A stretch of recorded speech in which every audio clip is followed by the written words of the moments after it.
Alright, hello everyone. You're due. I honestly wanted to spend a little bit more time munching on this bread here. I think I will. This like almost 3-day-old loaf of bread. Just gonna finish it up. Just tear off hunks of it and gobble them up. um,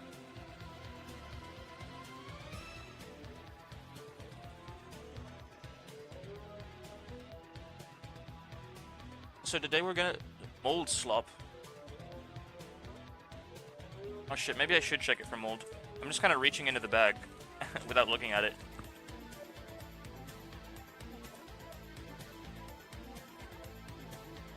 I can't ingest mold just yet.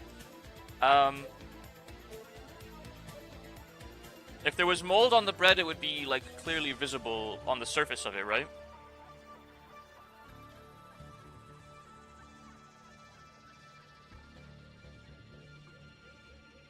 Well, okay. Then it would appear that this bread is good to finish off. I'd like to eat it with maybe some cheese, actually. And I don't really have a good reason to not go get some cheese right now, so give me like 30 seconds.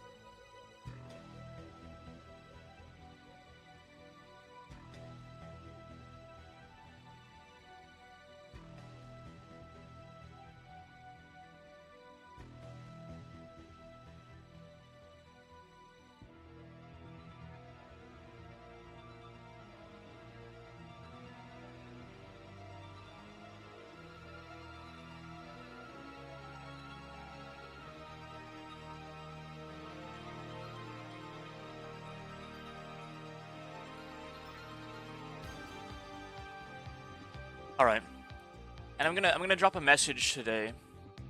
I don't know if it's completely true, but on the chance that these rumors are real, I'm gonna say something like Twitch's new system aggressively flags lurkers as bots. You'd elect to lurk in my channel, please the lurk and up carrot W up carrot.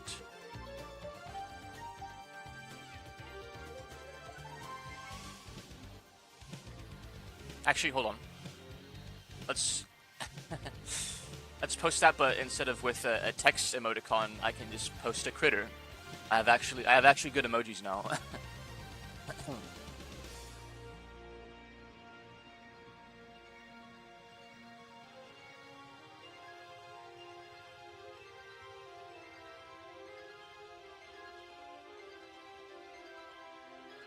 I can't delete my own messages, unfortunately. But I got the cheese.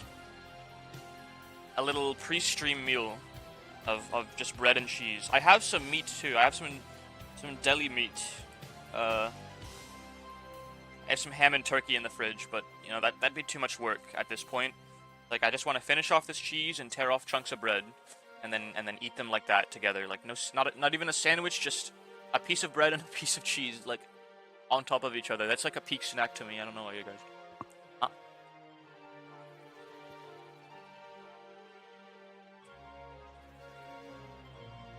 I'm getting breadcrumbs all over myself. This is really annoying.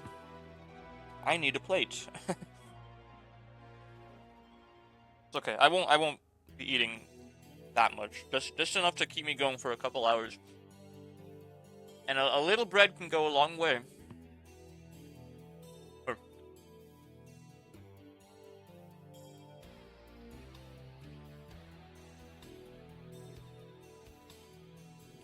Before we start our stay in Rakanjima, before we continue our stay in Rakanjima, let me...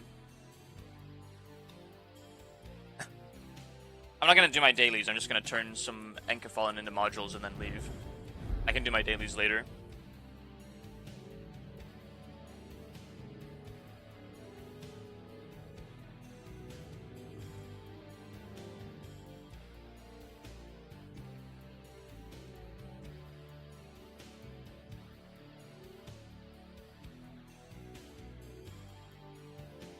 안전한 아침입니다. 오늘도 지역 안전에 만전을 기하겠습니다. 관리자님은 승리를 위해 어디까지 내어줄 수 있으십니까?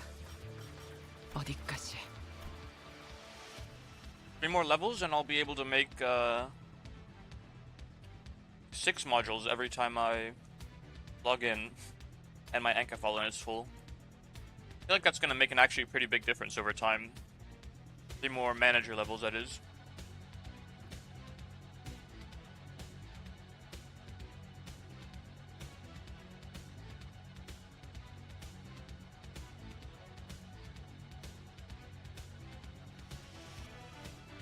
Okay. I have like 4 more pieces of cheese in here. I just finished one slice, I mean. I got some pre-sliced Munster here. I'm eating it with my bread right now.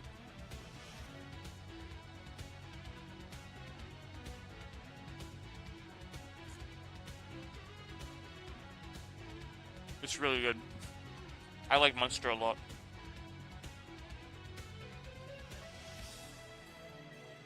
It's a very, very yummy cheese to me.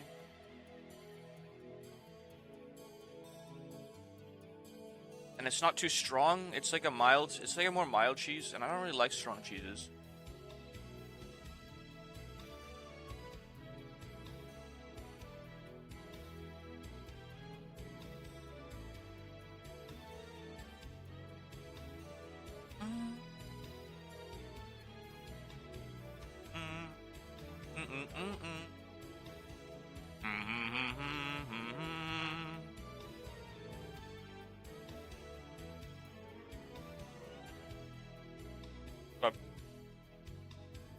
Almost done. I'm gonna finish off the second slice of cheese, and that should be good for like at least a couple hours of sustenance and energy. Got some carbs and some fats. I know cheese is mostly fat. I'll have to get my protein in probably after the stream.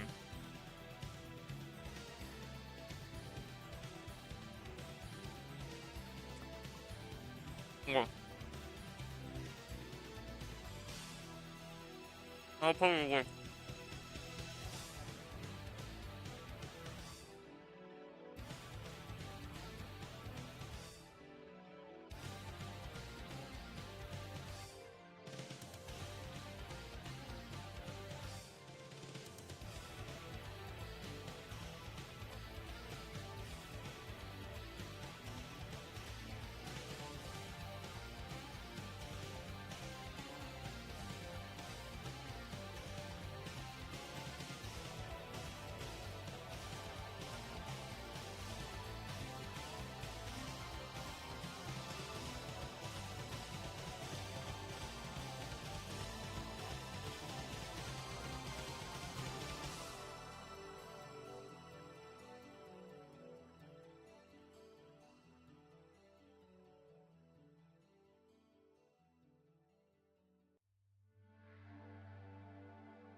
Alright,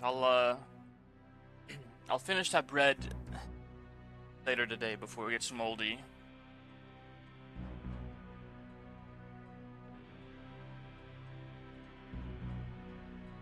Let's check the voice.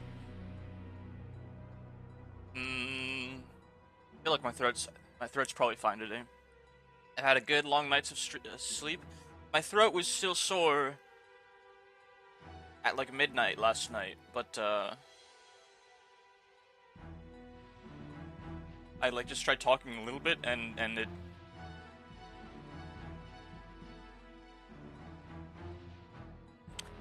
if I had to strain my throat at all, it was not pleasant, but I think enough water and enough rest, it's back to its tippy top shape.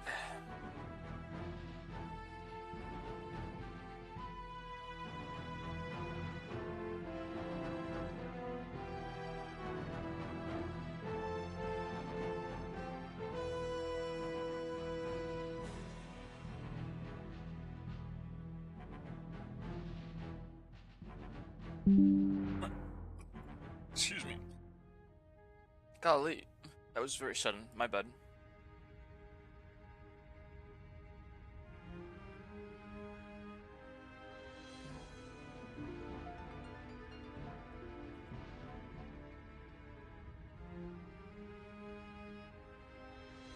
Alright. Pinging the guy that recommended me the game in the first place in case he wants to hang out. Strange pla.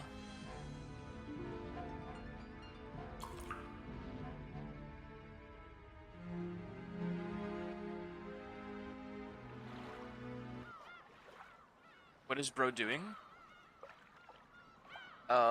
Just hanging out, man. We are hanging out today. Thoughts? Nice. But also, we're gonna be reading more. I don't like this game. What's wrong with it? I'm quite fond of it.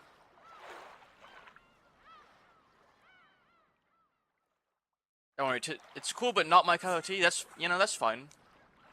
Tomorrow I'm streaming more card game, and on Thursday we're playing Yakuza, so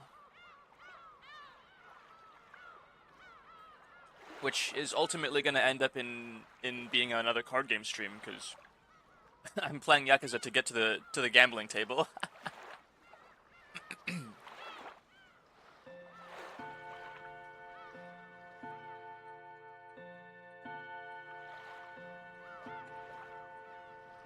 There's no need to think overly hard about any of this. Quietly accept all that is about to happen. That is all that's being asked of you.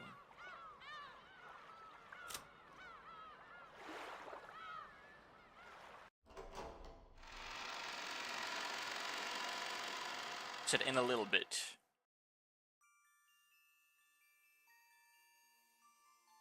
I still need to play Minerva too.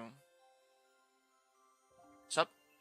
Hello, strange fella / Vokli. Whichever you prefer.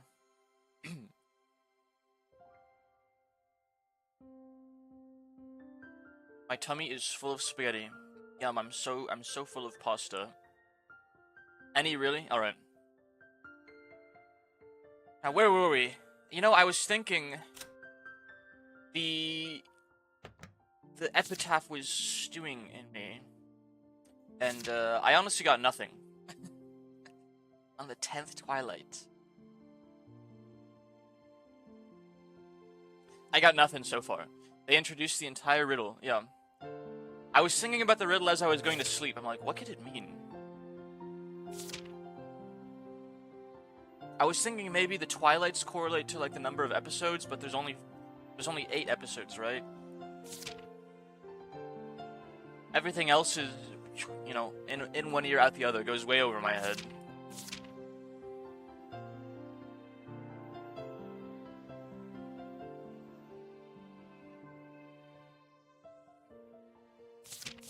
So I'm not. You'll get hints every now and then. Okay. You'll get. Yeah. We'll work on cracking at it as we read some more. I'm certain it's almost completely intended to not be solvable by this point, unless you're like a super genius or something. So, on the 10th twilight, the journey ends, and you reach the Golden Land. You really are diligent, Maria. Who knows? Maybe all the information is already accessible to me, somehow. On the 10th twilight. Gouge the head, the chest, the stomach, then the knee, then the leg. On the 4th to 8th twilight.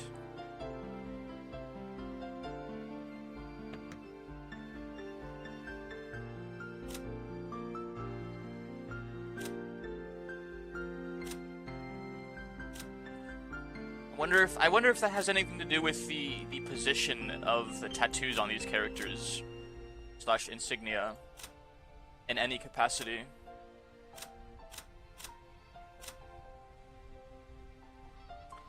That's one thing I'm thinking of right now. Alright, we will continue reading passionately to get my mind off the negative things. Okay. Alright. You really are diligent, Maria. You did a good job writing this all down. Is that why you wanted to write it down and post it to my server? Because you have the Maria profile picture? Strange fella. It's like, you're like in character over there? Nah? No, you're just doing that because it was convenient. I just had it saved when I wanted to solve it? Okay. That works too, but it was surprisingly in character for, you know, your avatar on Discord. As it turns out. Ooh, I forget a lot, so I always write things down. Mama told me to. There was a notebook inside the handbag Maria was always carrying around. That's not what her character profile says. Thanks to her excellent powers of memorization, she knows all kinds of obscure trivia. This young girl is always like hiding things or saying half-truths. And Beatrice's epitaph was copied onto it. Obscure trivia, that is. Yeah, that's fair. Thanks to that, we were all able to challenge the puzzle of the epitaph while walking down this beach. Jessica and the rest had already tried to solve it several times, and had already gotten bored with it. However, since this was a first for me, I was so excited that I couldn't stop. It really tickled my sense of adventure. Let's start with the first line. Behold the sweet fish river running through my beloved hometown. Where was grandfather's hometown again? They heard that before the war, the Yoshiromiya family had a mansion near Odawara. Which makes you want to know which sweet fish river flows through Odawara, right? Yeah, because that river would be the starting place. Anyone searching for the Golden Land would head down that and search for the key. What's this river in Odawara? Does it have sweet fish swimming in it? If you're looking for sweet fish in Odawara, it'd have to be Hayakawa. It's famous for its mountain stream fishing. Ooh. I hate fish. Maria, you'll understand when you get a bit older. Lick, lick, lick, salty roasted sweet fish. It's true. I didn't like fish when I was younger either, and now I love fish. Yummy. Even though we just ate, I'm getting hungry again. I'm thinking the river and the sweet fish river in his hometown, it has to be metaphorical, not like literally the river in Odawara. But I'm struggling to see what it could represent. I still feel like it's something on the island, but I'm not sure. Shall I bring you a biscuit? Huh? Oh, sorry, that's not what I meant. Don't mind it. I always liked fish, but there's a lot of stuff I didn't like as a kid. Yeah, same. Fish was one of them, coffee was another. Fish and coffee were like off the top of my head, the two big things that I didn't like that I like now. Did this say I've never ate a banana because it looks gross?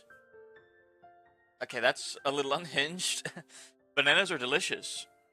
Fish and coffee combo goes hard. I didn't mean like together. A little bit of baked fish and a cup of joe for breakfast. Dip the fish in the coffee. Shannon Chen was faithfully keeping us company since she didn't have any afternoon chores for a while. I would have thought that, since she's a servant, accompanying us would force her to take care of us and tire her out, but that didn't seem to be the case for her. On the contrary, she seemed to enjoy joining in on a conversation with people close to her age. When I asked, I heard that she was the sort of worker whose room and board were supplied by her employer. So normally the only person close to her in age was Jessica. Yeah, I can imagine how that might be pretty dull. Okay, so I get that the sweet fish-filled river near Odawara is Hayakawa. In that case, we've got to go down it. Do you find anything if you head down Hayakawa River? If you follow it downstream, you'll arrive at the ocean. Of course, you'd reach the mouth of the river. And the third line of the epitaph was, as you travel down on it, you will see a village. By the way, since long ago, the mouths of rivers have been key points in transportation, and large cities tend to be built there. It's true. That'd be the next checkpoint. That's a pretty good theory. Just like you guessed, there's an old city there that was very prosperous in ancient times. That's where Odawara Castle is. I think I might have gone to Odawara Castle on a field trip once. It really was a wonderful castle. On a field trip? Like a Ushiromiya family field trip, because she's been working here since she was 6. Does she have an education? Yeah, I also went there. I know the Japanese word for field trip. I learned it very recently. Kengaku. Which is literally see learn, basically.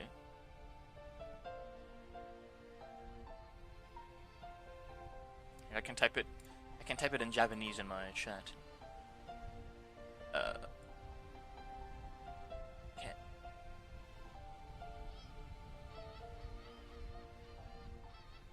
Kengaku. Servants don't live on the island, they're on rotation. Oh. I mean, I guess that makes sense. It said her room and board was provided by her employer, though. So she lives in, like, an Ushiromiya-funded residence, at least. Right? That's what that means, isn't it? Because it's cheaper to... They stay for several days or something. It's cheaper to have them just live in a place you own than to pay them money for rent and food. Or a week, not sure, I don't remember. Something like that. It really was a wonderful castle. Yeah, I also went there. Even though I live in a Western-style house, it's true that Japanese people feel calmer with a Japanese layout. Ooh, castles are boring. Theme parks are better. Ooh. I see. Okay. If we find the gold, the Great Battler-sama will generously reserve a whole theme park for a day, and let you play in it. You could buy out the theme park completely, and it wouldn't even put a dent in your cash if you had the gold. Odawara Castle, huh? The hidden gold of Odawara Castle. Oh, it's actually starting to sound pretty good. Well, we figured that out that much. We figured out that much 2 years ago. The village down the river where the sweet fish swim in Odawara. We figured it was probably somewhere near Odawara Castle. The problem is the next line. Okay, let's see where Badler's strange reasoning can take him. Jessica grinned broadly. She seemed to be implying that she would have solved the puzzle long ago if it was that easy. Darn it, I'll definitely find it and keep it all for myself. Now, more than anything, I need a lot of money right now. Posture check from Endo. I am straight backed, good sir. It's the start of the stream and my energy levels are reasonable. I'm not gonna say high. I'm feeling a little better now that I, got into the groove of reading, at least.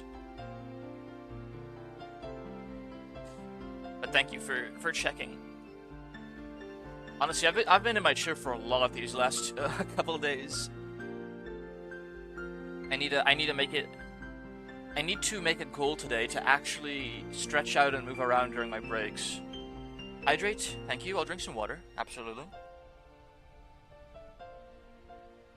Okay.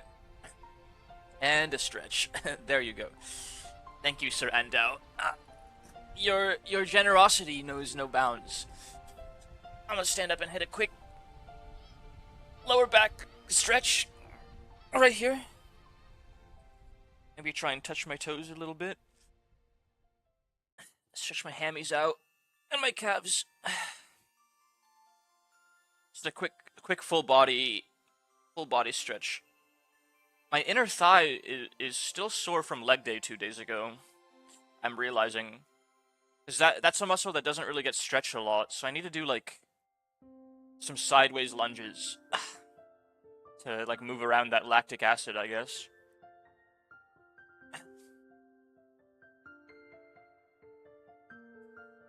Okay. I think we're good.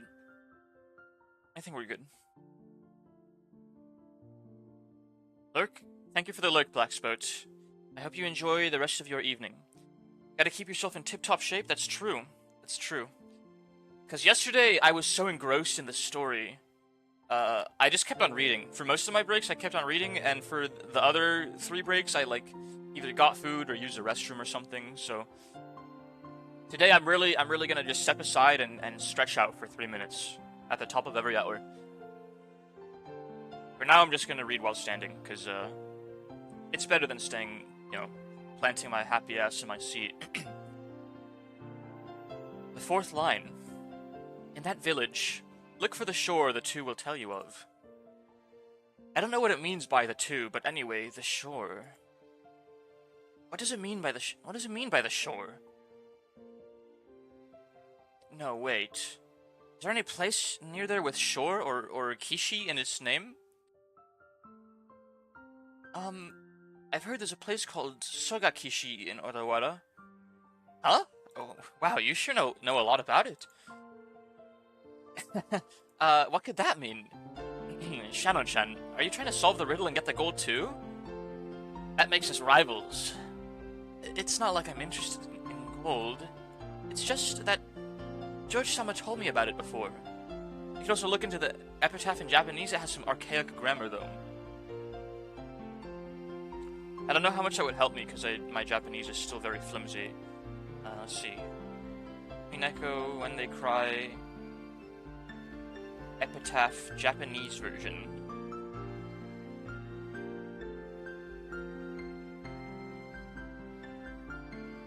I'll just post it? Yeah, that works.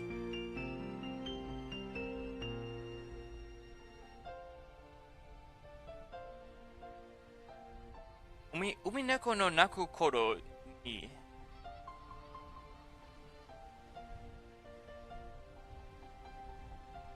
Googling anything about this game is honestly a major danger. True.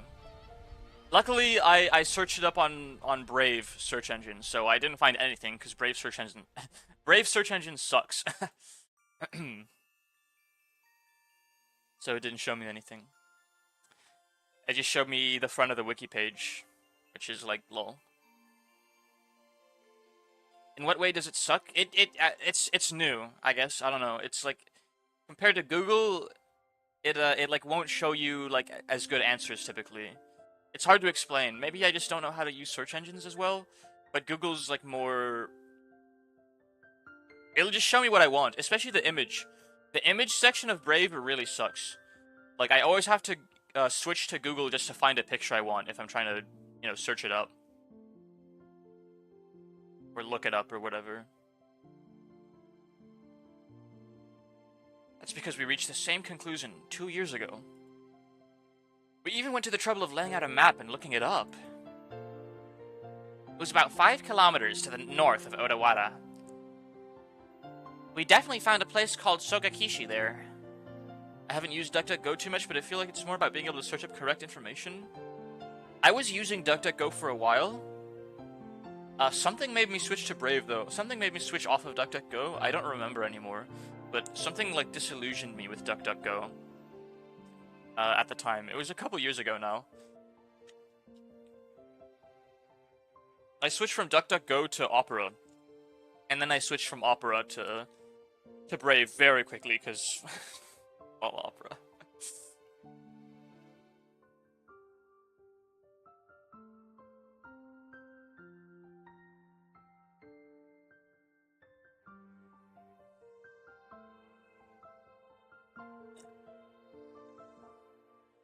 I've just been on ungoogled Chromium. It's kind of what Brave is in a way. Brave is still Chromium, I'm pretty sure. Some issues though, so I might switch to Firefox later. I've heard some bad things about Firefox. I can't think of the negatives off the top of my head, but a lot of the people are very adamantly anti-Firefox. For all the people that are staunchly pro Firefox, like this is the browser, this is the one good browser. There are some people that are like, yeah, there are these problems here. There's obviously some give and take with every browser you might use.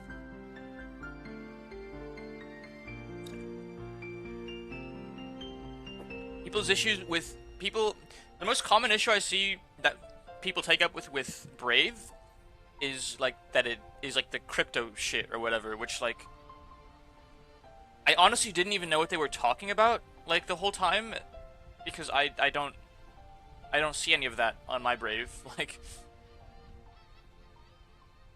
I literally had to like search like really deep into my own browser to find what they were talking about. And like apparently they have like a reward system that has to do with crypto or something that I just didn't know about for like years. For years of using this browser, I just had no clue. Here, let me show you. Like it's I think it's here whenever I open a new tab. Literally.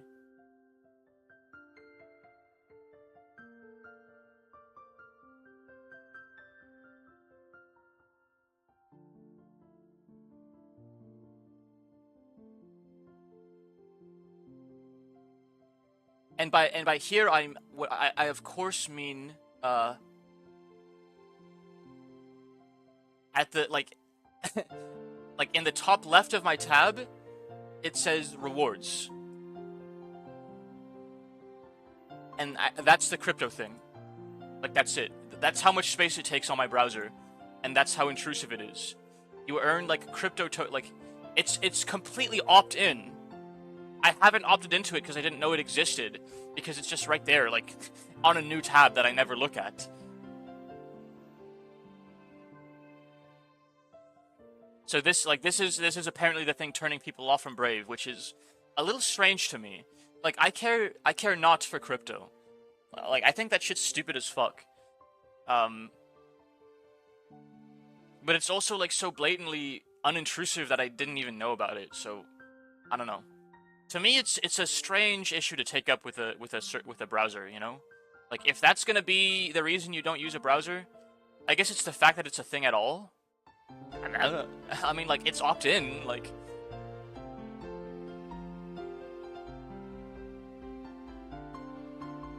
But how does this affect you personally? Seems like something Georgia Nikki would say. Actually, Battler, how does this even affect you personally? It can still ward people out regardless. Yeah, I see that it does. I just don't think it's a reasonable thing to, like, be concerned about.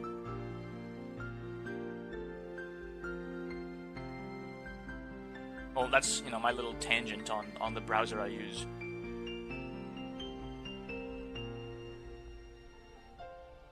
There's plenty of forks for Firefox? Alright.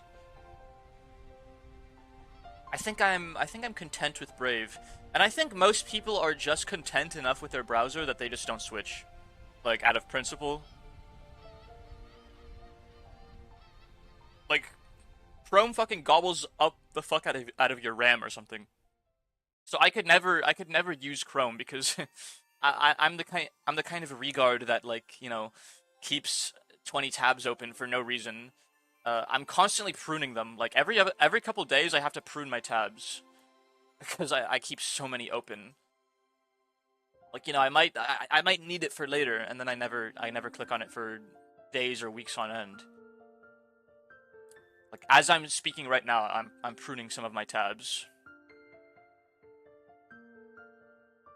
I usually have 3 instances of Chrome open with 20 tabs each. It's peak. You're so real for that. I just have one browser, one window with like 30 plus tabs that I prune every other day, basically, down to like the important like, even though I'm pruning them, I'm keeping like let's see, 1 2 3 4 5 6 7 8 tabs open. No, 7 tabs open. 2 of the tabs are Yomiton, because I still haven't set up Yomiton. I installed the extension, and I just haven't set it up because I just keep on forgetting. And then by the time I remember, I'm like so like mentally fogged up from the day that like I can't like focus, and I'm like, I should just do this later. Idea: extension that closes a tab for when you open, so it never gets out of hand. Like a random tab. I feel like that'd be like a little dangerous. Maybe not dangerous, but that could be annoying. More annoying than just having up too many tabs. But, like, for the people that really have a problem, that might be prudent, honestly. Have you seen the suggested games in the Discord? I haven't. Use Yomitan on this.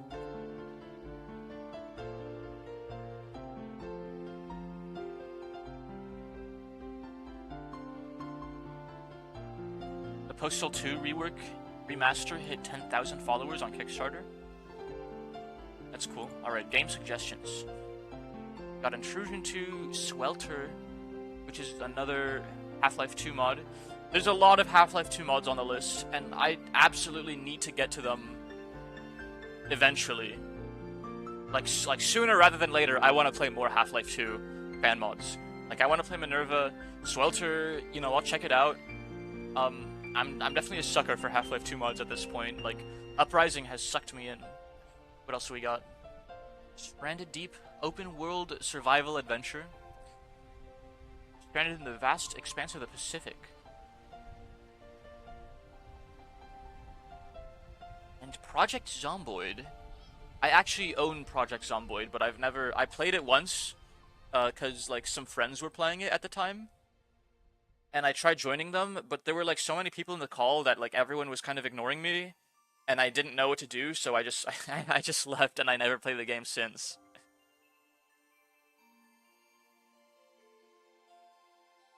I can kind of relate to that.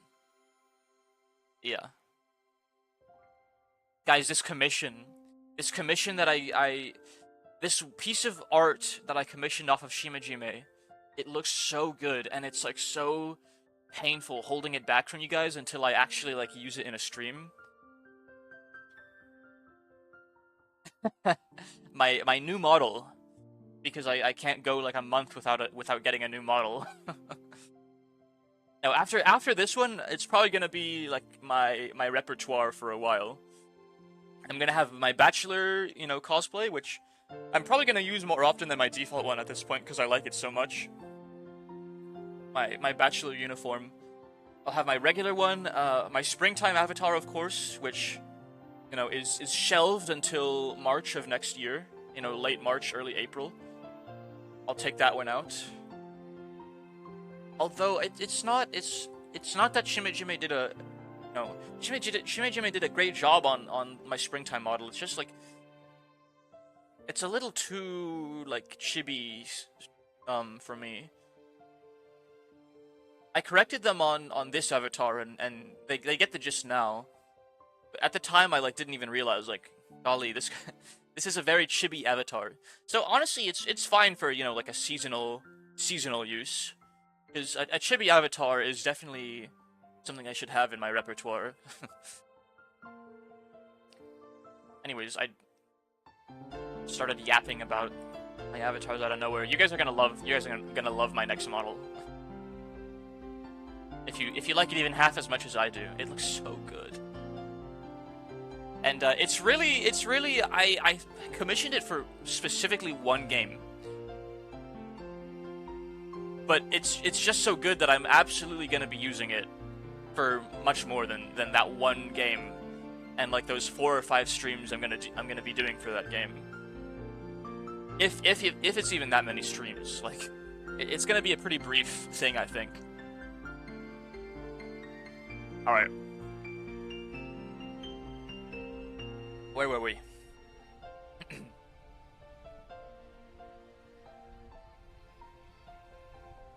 After that, we get stuck. The 5th line doesn't say where the key is hidden in that place. Maria-chan, could you read it for us?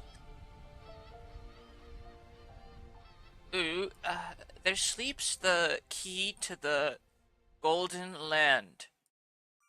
Ooh, I could read it! Sogakishi is probably large, and there wasn't ever any house built there by the Ushidamiya family. Not much we can do to find a key in such a vast area without any hints.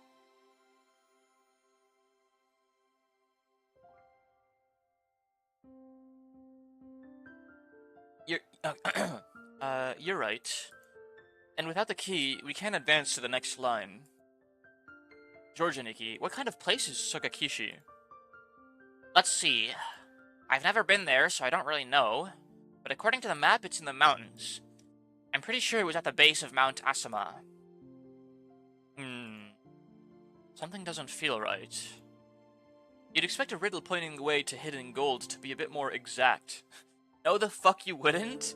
You'd expect it to be as vague and nebulous as possible. I get the feeling that even the part about Sogakishi was a mistake. Well, I think it could be Soga Kishi. It could be talking about some house that grandfather lived in when he was a kid that we don't know about. After all, the first line mentioned is his beloved hometown. Shannon, you've served grandfather alcohol and stuff lots of times, right? Hasn't he ever talked to you about his past? The master almost never speaks of the past. However, he talks of the Great Kanto earthquake as though it was someone else's story.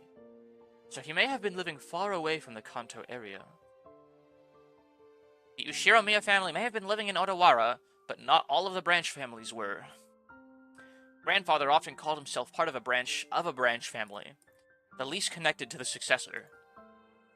And that means the beloved hometown might not even be Odawara at all. That's what I was thinking.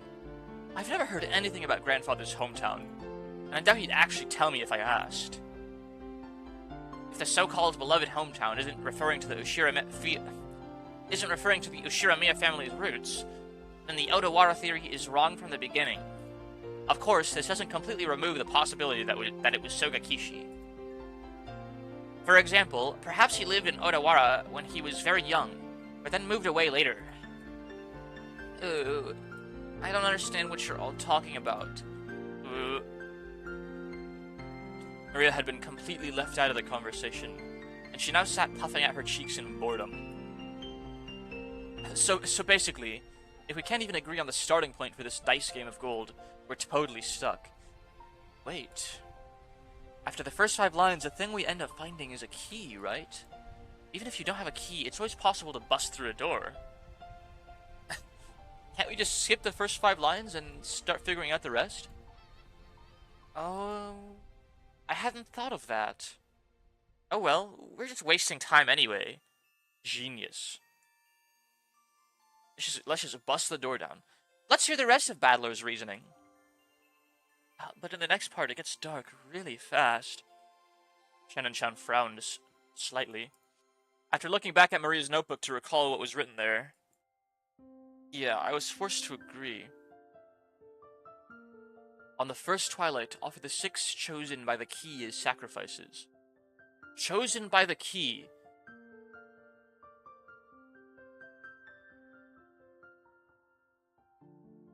That seems to imply that the key is not a actual literal physical key, but a person or entity necessary for the ritual, described in the further lines. It sure does get horrible quickly. I really feel like playing Half-Life 2 with enhanced graphical mods. I see. On the twilight, it says to tear apart the 2 who are close. Or a sentient key. True. That's actually legitimately like possible. I'm not discarding it from the realm of possibilities that it's just a floating key that talks and speaks and has like big old googly eyes on it or something. Okay, maybe not exactly like that, but I agree. It's a possibility. On the second twilight, it says to tear apart the 2 who are close. Does that mean to make them break off their loving relationship? Or does it mean to literally tear them apart? I don't know, but either way, it's pretty disgusting.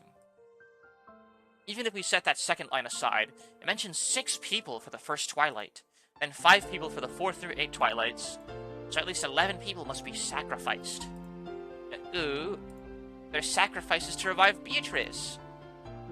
I see. Sacrifices to restore the witch. Yeah, that's what it would mean. Near the end, the witch shall be revived on the 9th twilight. That last part is guaranteed. Wait. Maybe my episode theory is correct. Since it goes up to 8 twilights. I feel like this is foreshadowing on like people that are gonna get killed in each episode or something. There's gonna be more than one murder, isn't there? It's gonna be just like a massacre. Oh shit. No. 6 people aren't gonna die in this episode, right? Surely. There's only... How many people are there? IDK? 1, 2, 3, 4, 5, 6, 7, 8, 9, 10, 11, 12, 13, 14, 15, 16, 17, 18. Okay, so if that theory is correct, by the time we get to the 8th episode, it's 18 people. Right. By the time we get to the 8th episode, 11 out of 18 people will be gone, and it'll be a 7-character story. That's pretty morbid.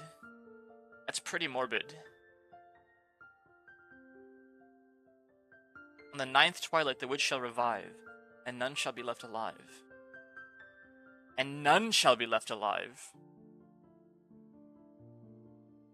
Okay, that's pretty Morbius. It's Morbin time. None shall be left alive. I think that actually adds credibility to this theory. That several people are going to die in several episodes. The foreshadowing goes crazy. On the 10th twilight, at journey's end, shall attain to the power of the Golden Land's treasures, once and for the last time.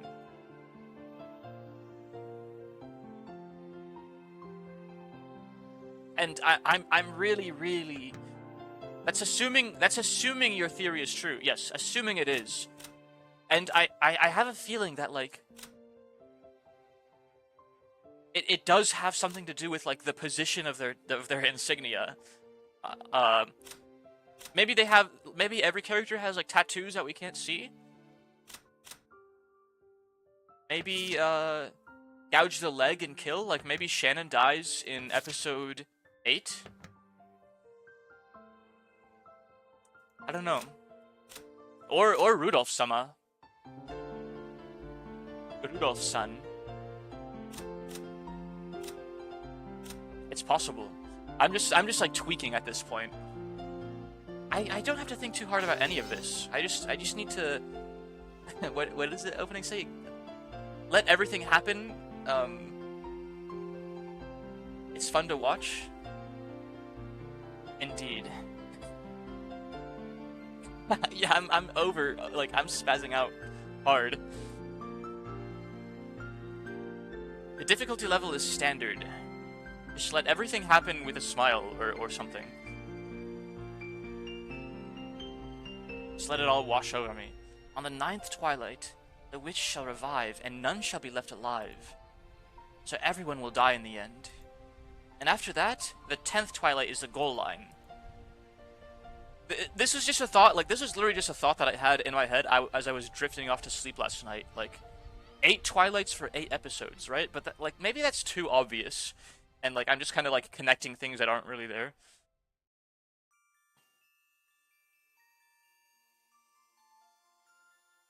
Constantly just building up a theory, then doubting myself, and just crashing, like, making the theory crash down from the foundation, and then building a new theory. Depending on how you interpret it, the traveler who holds a key may or may not be included in the none shall be left alive part. But at the end, there's something pretty interesting. After reaching the goal, the witch gives out 4 treasures. There's also the whole treasure part you're overlooking. Oh yeah, it's implying they get brought back, right? The resurrection of all the dead souls. Resurrection of the love that was lost.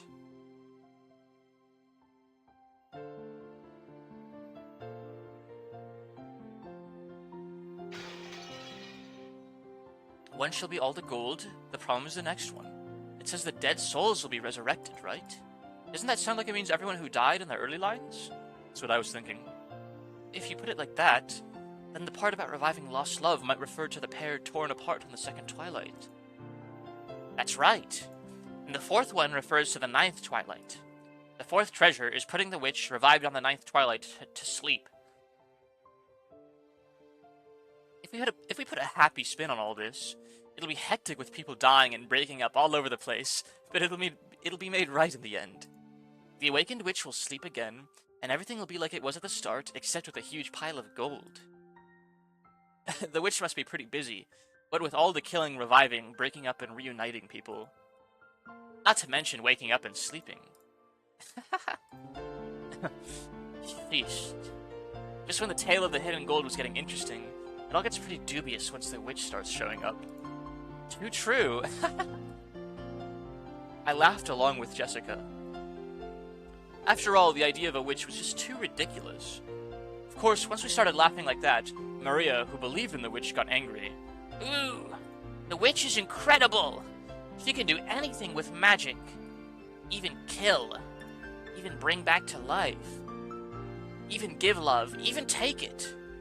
She can fly in the sky, can become invisible, can even make golden bread out of nothing. Ooh. Ooh. Ooh. Ooh. Dang. My bad. We were just joking. At Grok, is this real? Chat, is this true? Chat, is this real? Can she make bread out of nothing? Kind of hungry. Jessica apologized, sticking out her tongue, but Maria didn't accept it. She grabbed her notebook back out of my hands and, opening to some other pages, tried to prove that the witch existed. Those pages had colorful drawings of witches on them, and well conveyed the fantastical image Maria had of witches. It wasn't the normal sinister image of a crooked-nosed hag flying around on a broom, but a dreamlike person with unnatural powers, who could do anything and wore a beautiful dress. It was just what you'd expect from an imaginative young girl. Flitting through the sky, crossing a rainbow, dancing around all night with a teacup and teapot that would never get empty no matter how much you poured out of it. With a flourish of her staff, the stars in the sky would become candy and pour down, and flowers that produce sweets would bud by the roadside. To Maria, witches were the only concept that could embody the magical dream that so captivated her. As she grew older, it was the last remaining thing that could give richness to her dull and plain everyday life.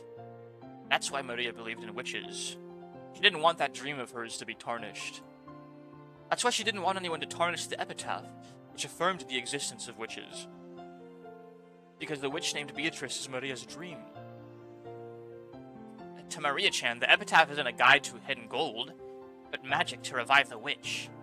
So it was a single link between Maria and the witch. Maria was very angry and clung to George and Iki. Dude, Maria's gonna be the one to solve the riddle. I'm calling it now. Jessica and I scratched our heads and apologized. It might not be possible to smooth things over again, like the time she got mad in front of the portrait. Maria didn't seem willing to be easily consoled. Unlike Jessica and I, who hung our heads wondering what to do. I'll do it, I'm the best. Ooh. Shannon Chen timidly opened her mouth. Maria-sama, you know, there's a ghost story about Beatrice that has been passed down among the servants. Ooh? Yeah, that's right. Shannon, tell us about it. I don't really know, but it's apparently pretty famous among the servants. What is this?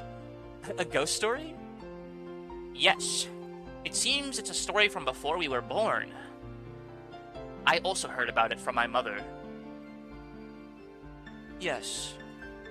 Yeah, it has been It has been passed down since the time of the mansion's construction. The servants of that time whispered that the mansion had two masters, one of the day and one of the night. The tale that Shannon told was just like a typical campfire ghost story. If there was a forest with a witch living inside it, then of course the witch would come pay the mansion a visit from time to time. At some point, this ghost story naturally sprouted up between the servants. When people do the rounds a second time to check doors, windows and locks that were supposedly closed, they'd find some of them left open. Lights that were supposed to be off were turned on. Lights that were supposed to be on went out. Things left lying around would disappear, and things would appear when no one had any memory of putting them there.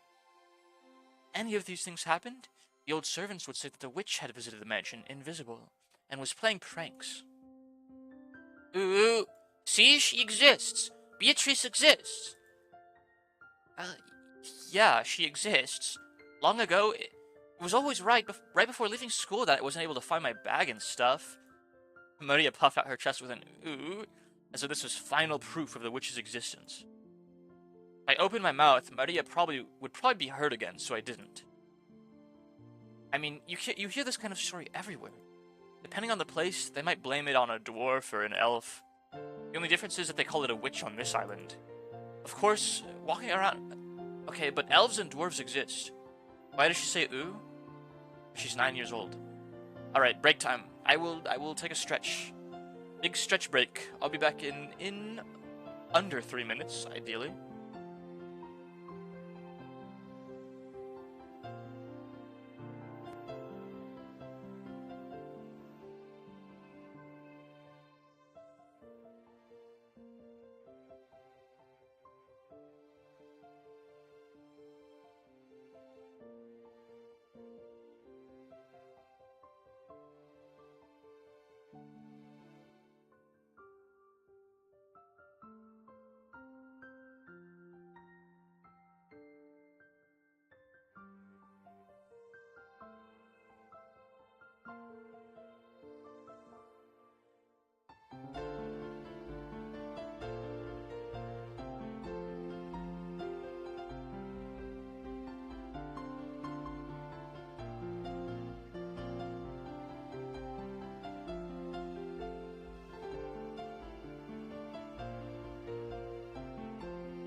Not really under 3 minutes. Close enough.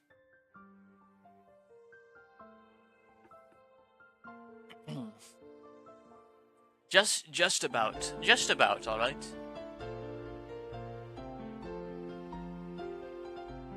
Of course, walking around a vast, elegant mansion at night would be a little unsettling. It's an island devoid of people. Since the mansion is so drafty, walking around on the night of a thunderstorm would certainly be eerie. In addition, some servants have also seen will-o'-the-wisps and glittering butterflies dancing around.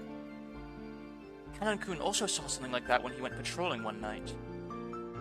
And recently, I often hear servants talking about strange footsteps heard inside the mansion near midnight. We've whispered together that the Beatrice-sama in the portrait sometimes makes herself invisible and walks through the mansion. It happened a while ago, but even I have heard footsteps while patrolling at night that resembles these stories.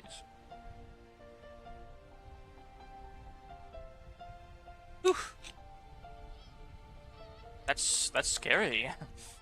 But there's nothing to be afraid of. Beatrice-sama is another ruler of this mansion, separate from the master. So there's no need to be unnaturally afraid. If you respect her, I hear she won't do anything bad. However, she can be quite terrifying if you don't respect her, right? Correct. I've heard that just before I began working here, someone who spoke badly about Beatrice-sama fell down the stairs and quit after receiving a large injury to their back. Because of that, there was a rumor between the servants that Beatrice-sama's anger had been brought down upon this person. Ooh, anger will definitely be brought down on Battler and Jessica.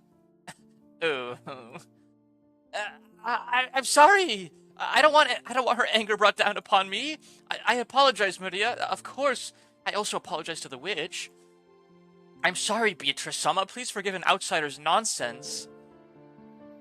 I'll apologize as well. I'm sorry, Beatrice-sama. Will the witch be able to forgive us now? Ooh. Don't know. Witches are fickle, so they forgive when they want to, and don't when they don't. Ooh. That's no good. Maria-chan, isn't there some kind of good luck charm that could prevent Badler-kun and Jessica-chan from suffering Beatrice-sama's wrath? Maybe something that can block against magic? By relying on Maria, who is proud of knowing the most about witches, George was trying to revive her self-esteem. Yeah, excuse me. Once again, I've got to admire his ability to calm kids down. After taking a moment to cross her arms and seriously ponder whether there might be a charm that could save us, she started flipping through the pages in her notebook. I thought it was just a scribbled diary, but there also seemed to be quite a few pages that looked like they'd come from a book on black magic. Maria solemnly considered a group of these pages, which contained things like magic circles. Apparently, grandfather wasn't the only one with a black magic hobby. When Maria finally found what she was looking for, she snapped the notebook shut and threw it into her handbag. She then began fishing through that bag's contents. There seemed to be various jumbled up things in there. After a while, she took out various pieces of junk, although they were probably important magical items to Maria, and repeatedly threw them back in, saying they were wrong. It was all a little humorous, just like when Doraemon took out the wrong tool. Finally, she seemed to discover what she was looking for. With a face that was unimaginably cheery compared to the intense expression she had worn until now, she held those out to Jessica and me. Doraemon. But it's censored for copyright reasons. Okay. Ooh! I grabbed it and saw that it was a very cheap-looking charm. It looked like a bracelet made from a plastic rosary, scorpion-themed metal attached. Haven't you ever seen those cheap Zodiac-themed accessories? The kind you might win in a crane game at an arcade. It really looked like something like that. There were two of them. Probably one for me and one for Jessica. However, the fact that there were two of them made them feel even more like cheap manufactured goods, making it pretty hard to think of them as magical items. You're giving these to me and Battler? Ooh. With these charms, you don't even need to worry about Beatrice, because scorpions have the power to ward off magic. Oh, really? Didn't know scorpions could do that.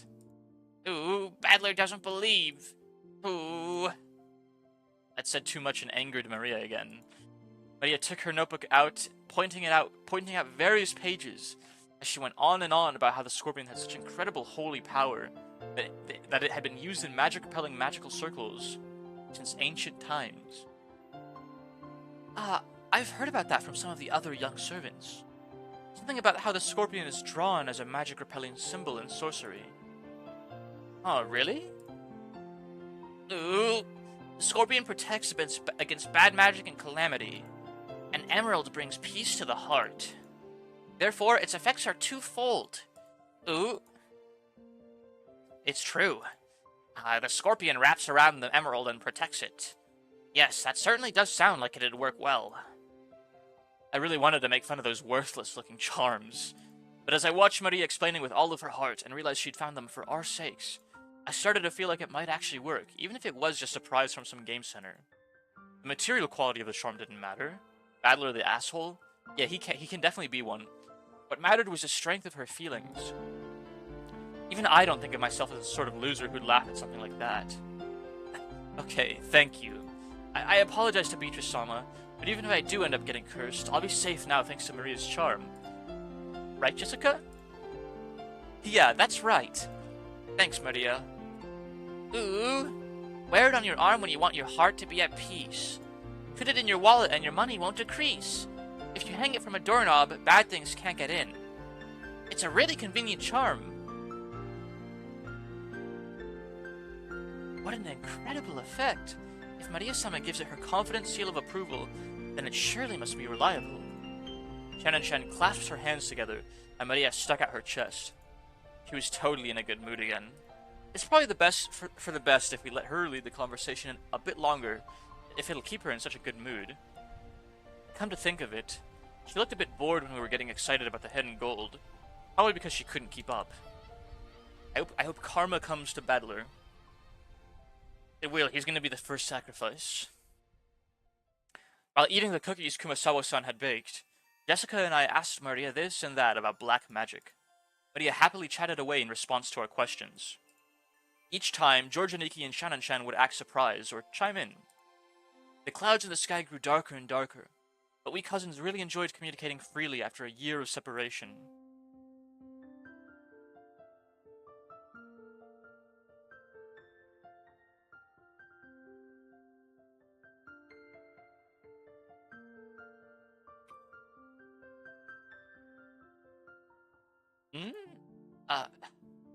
Did I just feel a drop on my forehead? Huh? I wonder. As Georgianiki rubbed his forehead, he looked up at the sky. Considering the color of the sky and the dampness of the air, it wouldn't have been odd for a raindrop to hit him. The wind also seemed to have grown a bit stronger. Ooh, I didn't feel a drop. Only I didn't. Ooh. Don't worry, neither did I. Anyway, I'm sure it'll rain so much tonight that everyone will get to feel plenty of raindrops. That's right. Maybe we should head back soon. Shan looked down at her watch. It was probably well into the evening by now. Is it already time for you to return? Is it already time for you to return to your work? Yes.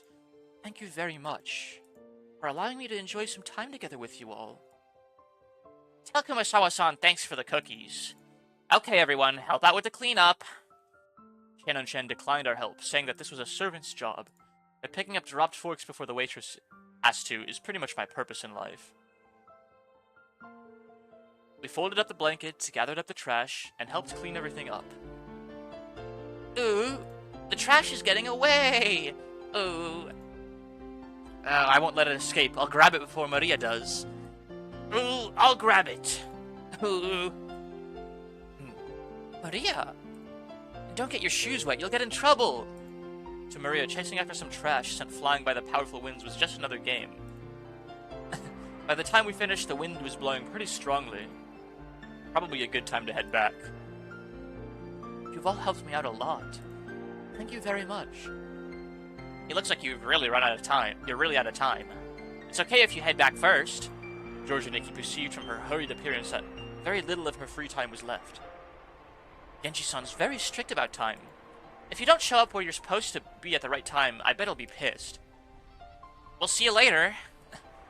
Do your best with your work. Yes. Then, if you'll excuse me... After making a respectful bow, Shan ran towards the rose garden.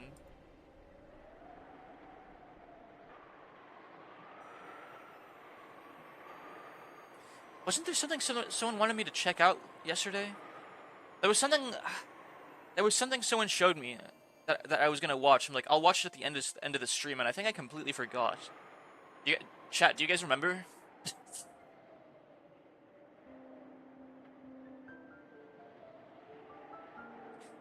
Okay, let's head back to the guest house. Nah? I could have sworn someone like posted a link, and I'm like, yeah, we'll watch this at the end of the stream. Or something like that. Ooh, wanna watch TV? I straight up might be hallucinating this, honestly. Wanna watch TV? Ooh. Then it's decided. Let's all head back and watch TV together. Maria, who wasn't done having fun, agreed once television was mentioned. climbed up the gentle stairs and returned to the rose garden.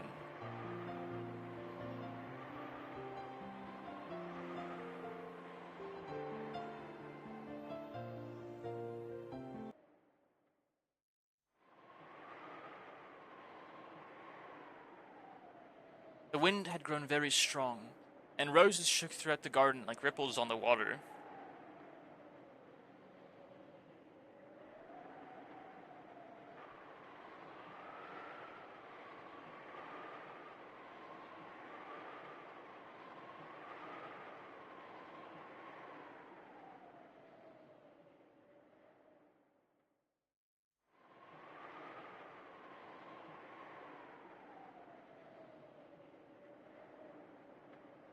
It's so ominous with just the wind sound. Yeah.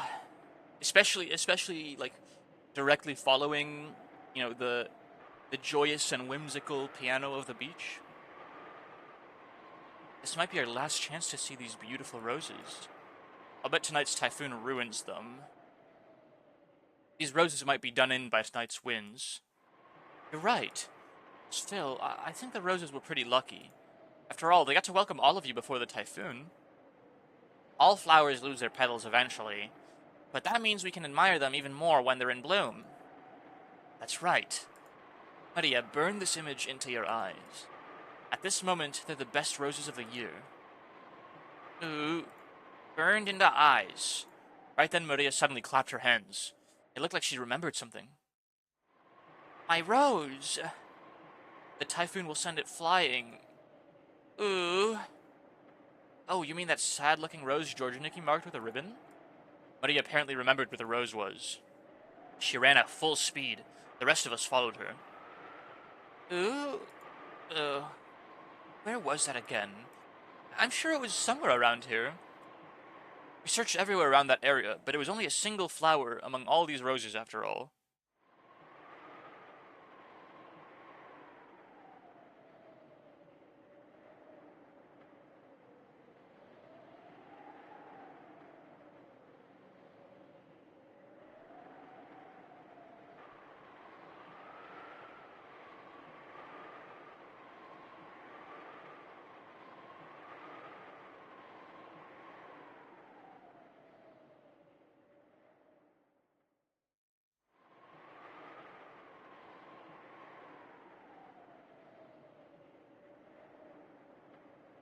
Sorry,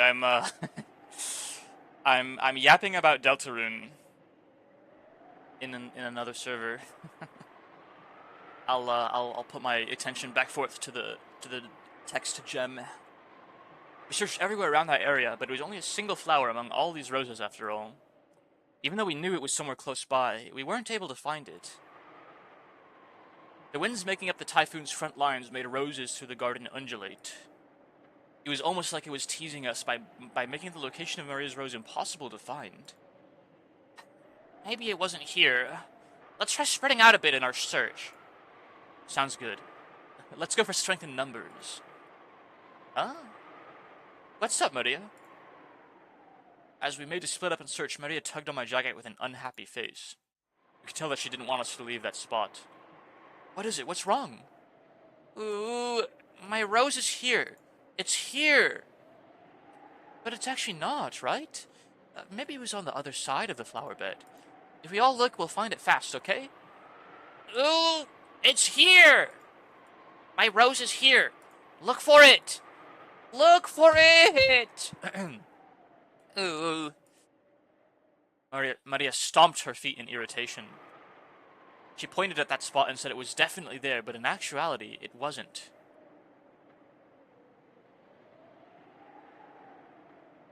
Even so, Maria got mad when we said we were going to search somewhere.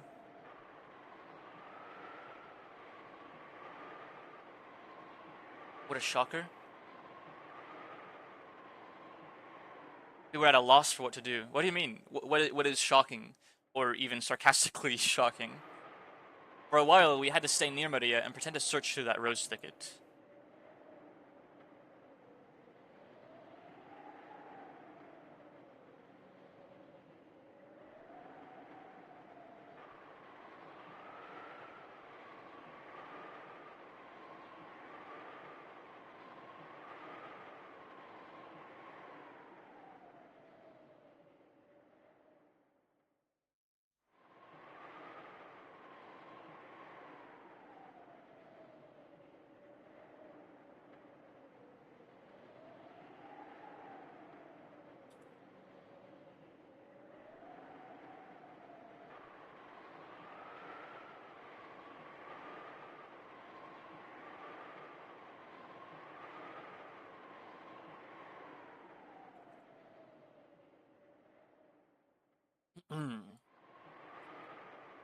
Not here.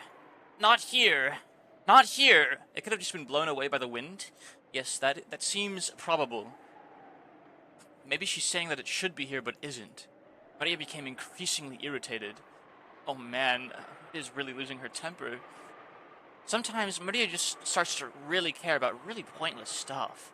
If she gets what she wants, that's okay, but you can't find something that isn't there. That's not good. Just when we were at a loss of what to do, Maria called out in a loud voice, "Mama!" Ooh. We could see Aunt Rosa in the direction Maria was waving her hand. Maybe she wanted to look at the garden one more time before the typhoon came. Or maybe she had some business at the guest house. Aunt Rosa was coming from the mansion. She quickly noticed her daughter's voice and came over. My, what happened, everyone? Are you looking for something? Look for it! Mama, you look for my rose too! Ooh. Rose? We found an unhealthy rose around here and marked it. We tied a candy wrapper around it. Maria, if I remember correctly, it was growing right in front and really stood out, didn't it? Unless it grew legs and ran off somewhere, it must have been somewhere else. Maybe you remembered it wrong. Ooh, it is here! It's here! Battler doesn't believe. How many times do I have to tell you to stop saying ooh before you'll understand? Mama will look for it, so stay quiet. I'd never seen Aunt Rosa be anything other than kind and gentle, so her anger surprised me a bit. Yeah, she's just she's probably just coming out of the conversation with Uncle Kraus.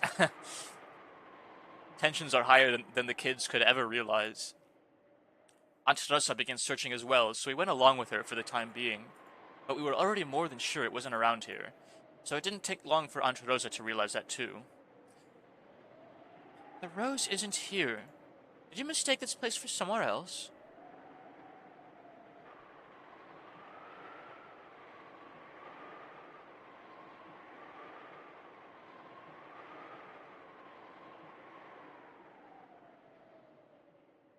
There are so many roses around. Ooh, ooh, that's wrong! It is here! Mama doesn't believe. Ooh, ooh. I already believed you and looked hard for it, didn't I? But it isn't here. Oh, but it is here! It is here, but it isn't! Ooh, and someone must have ripped it out.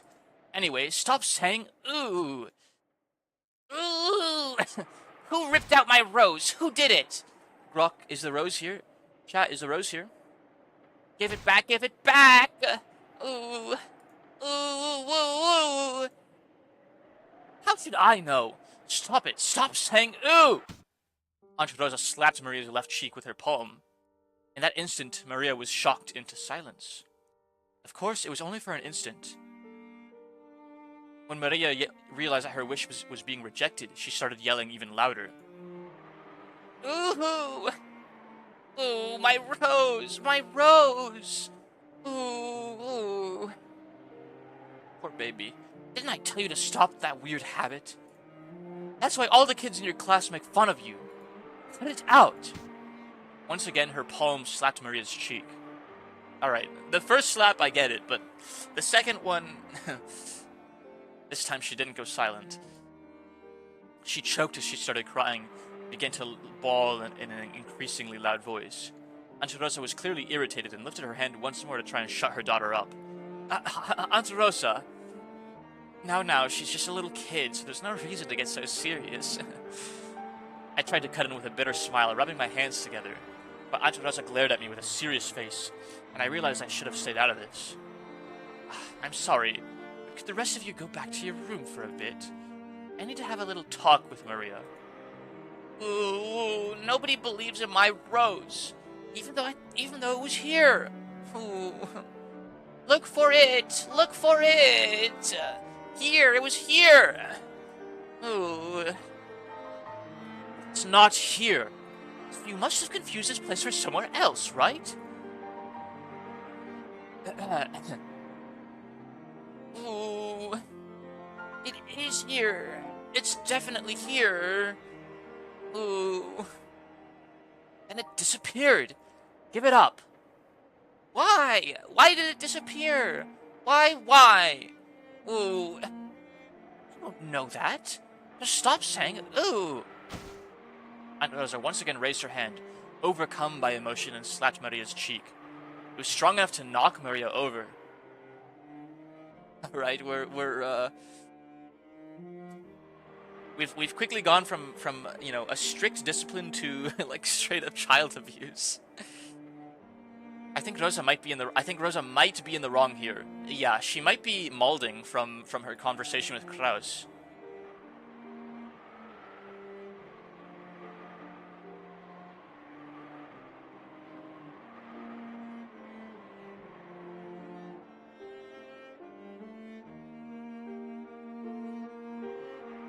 Hey, Aunt Rosa, even if she is your daughter, violence isn't the answer. I stepped between them to protect Maria, who was still on the ground, crying, ooh. I knew that, as an outsider, problems between parent and child were none of my business. But I wasn't brought up to just silently observe something like this. Don't you think it's weird, Battler-kun? Are there any girls at your school who mutter, ooh? Well, I am in high school, but for an elementary schooler, I think saying ooh is pretty cute. Cute? Saying ooh is cute? Cute! My careless words seem to have earned me Aunt Rosa's wrath. She grabbed my collar with a terrifying expression. Don't say such nonsense. Do you know how old Maria is? She's 9. She's a 4th grader, not a kindergartner. If the world is against Maria, then I'm against the world. If Maria has 10 fans, then I'm one of them. If Maria has 5 fans, I'm one of them. If Maria has 1 fans, I'm one of them. If Maria has no fans left, then I'm dead. But she still makes that sound during class. Don't you get it? Do you know what they say about this kid when they bully her? Thanks to this weird habit, she still hasn't made a single friend. Don't turn your eyes from reality and carelessly call Maria cute. Think more seriously about this kid's future. Ooh. I told you, stop making that sound. Didn't I tell you to stop it? Aunt Rosa struck Maria's quivering hand, from which an increasingly unhappy voice was rising. I tried to stop it, but Aunt Rosa pushed me away. My back hit Georgia Nikki. A long time ago, Aunt Rosa also thought of it as nothing more than one of Maria Chan's baby words. But now that it hasn't been fixed even midway through elementary school, she's been worrying about it a lot. How she talks isn't really that big of a deal, right? She'll never make it as an adult if she's like that. So even though it isn't fun to watch, this is a problem between parent and child. My throat's getting hoarse a lot faster today than yesterday. I think it hasn't fully recovered. Well, even I get chewed at by Mom all the time because of how I talk. When they put it that way, maybe even a scene as painful as this isn't something an outsider like me should butt in on. Well, I don't know if beating the shit out of... I don't know if beating the shit out of your 9-year-old daughter is the way to go about this. Rosa-san. I don't think that's correct. Battler-kun, when you were a kid, didn't you have any bad habits that you couldn't fix? And that got you into trouble? It's not like they can do anything about it. As fucked up as it is, yeah. It is the 80s. This kind of thing was a lot more normal, quote-unquote, at the time, I guess.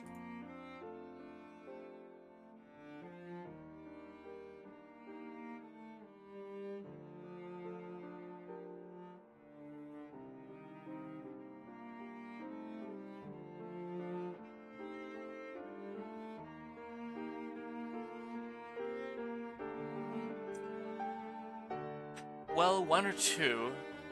On Parents' Day once, I kept getting yelled at in front of everyone, and it was embarrassing as all hell. Well then, you can understand how the 2 of them must feel right now. I'm sure they don't want us to be here. You understand too, don't you, Jessica-chan? I don't think anyone likes to be seen when they're being scolded. Let's go. Come on, a slap that knocks your child on their ass? There's gotta be a gentler approach. I'm not condemning the use of force, but I'm all for the minimum amount of force necessary to get the point across, and I think the minimum threshold has been far past already. Then, after Maria-chan comes back, let's welcome her as if nothing happened. That's probably for the best, isn't it? We thought George Aniki's point was probably a reasonable one, and we may have been eager to use that reasonable-sounding argument as a justification to retreat from this heart-rending scene. Jessica and I nodded at George Aniki, and we all left. We called towards Maria, telling her that we were going to head to the guest house, but she didn't seem to hear, and we felt sort of guilty and shameless after saying it. In that case, look by yourself as much as you want. Mama doesn't care. Ooh, I'll look for it. I'll look for it by myself, even if Mama doesn't care. Ooh. Have it your way. After blasting her with those last few words, Rosa spun on her heels and quickly returned to the mansion. Maria probably viewed that as a cold gesture meant to injure. But that wasn't Rosa's intention. It was because the hand with which she had so emotionally struck Maria's cheek was still numb. It was because if she stayed there screaming, she might again be taken over by her emotions and continue slapping her daughter's cheek over and over. After Rosa left, Maria was left alone in the rose garden. The wind began to blow stronger and stronger, and every once in a while, a raindrop would fall on her forehead. Fuck you, Rosa. Gotta cut her a little bit of slack. She just got fucking played by Kraus. However, Maria couldn't leave that place. Not until she found that poor, wilting rose. Posture check?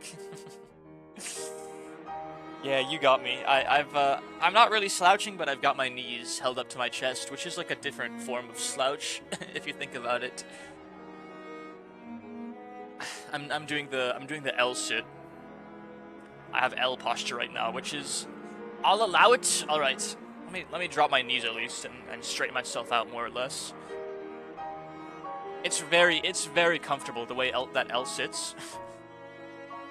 It had definitely been there. Even so, it wasn't. Even though she knew the place, and even though it had been there, it wasn't. Maria bitterly stared at the place it was supposed to be and thought frantically. Maybe the angle I'm looking from is wrong. Maybe the height I'm looking from is wrong. I'll also sit cross-legged when I'm on my PC. Bad habit, perhaps. It's bad for your knees. It takes a lot of pressure off of my lower back, which is like my problem spot. But it is bad for your knees to sit cross-legged or with your knees pulled up to your chest, like almost fetal position, like I do. While gazing at a single point, Maria repeatedly stood up, changed her position, and continued to stare. What's up, my homies? How are y'all? We're doing well, Kaz. Thanks. Thank you for the hydrate. Good to have you in. How's your day going? Those bums in high school made us sit cross-legged? We sat in primary school. Yeah. Primary school, we sat crisscross. We called it crisscross applesauce.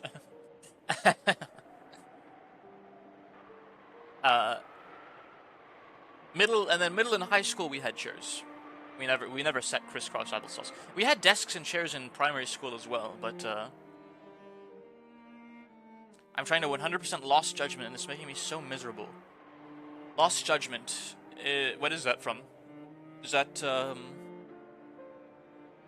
not even gonna begin to guess. Crisscross applesauce. It's still, like, if I'm sitting on the floor, sitting crisscross is, sitting crisscross applesauce is one of the more comfortable ways to sit on the floor. But sitting on the floor in general just kind of sucks. It's from the same fellows who made the Yakuza series. It's a detective spin-off. Fascinating. Hell, even in boot camp, when I was a full-grown ass man, we sat crisscross applesauce a lot of the time.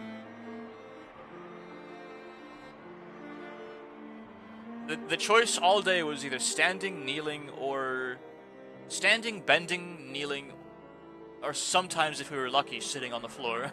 So crisscross applesauce was like a refuge, really. Anyways, the wind was getting stronger and stronger, but Maria kept on looking for that rose in front of the flower bed. Maybe Beatrice the Witch took it. Just to troll her, because she's a dick. Lost Judgment is good, but I prefer Judgment's plot.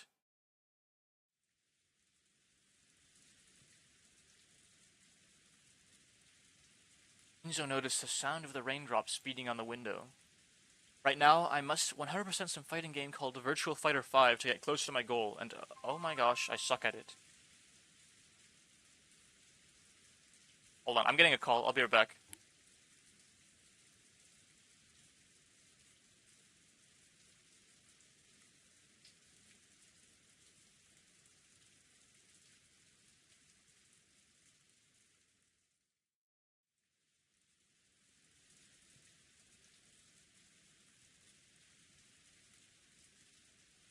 Okay. One of my old coworkers just called to ask if I was alive.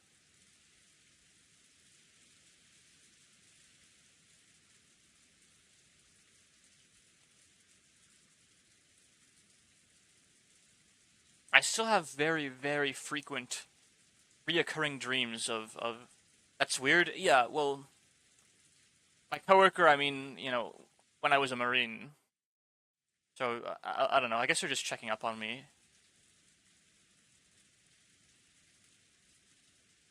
I still have very frequent reoccurring dreams of being a Marine again. They're not pleasant. Not like I deployed or anything. I never deployed, so I had a pretty you know, lax job in the Marine Corps. But I still didn't I certainly didn't like it. I didn't like my job at all.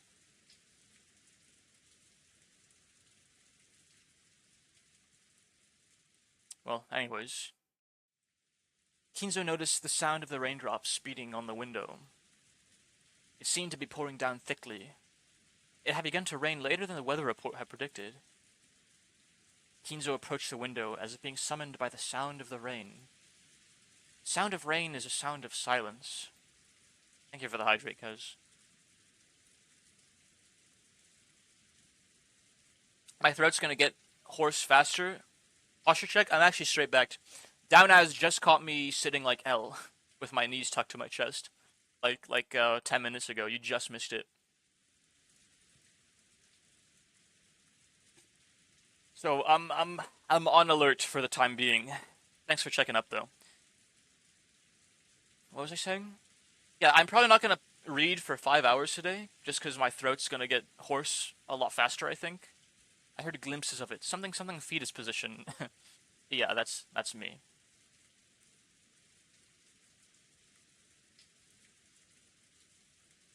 Uprising has a lot of games he wants to see me play. I'll get to them. I'll get to them someday. I'll get to them soon, Uprising. Once I finish Limbus, I can move Umineko to the side and, you know, play it, have it be my weekend reading game instead of Limbus, which unfortunately means I'll be putting Library of Ruina on the back burner for a while. I'll talk about this later. We're in the middle of a stream. I want to focus on Umineko. Speaking of, like, I'm talking about a lot of games I need to get through, and then, like, I can't even stay focused on the one I'm currently playing for, like, more than 5 minutes straight.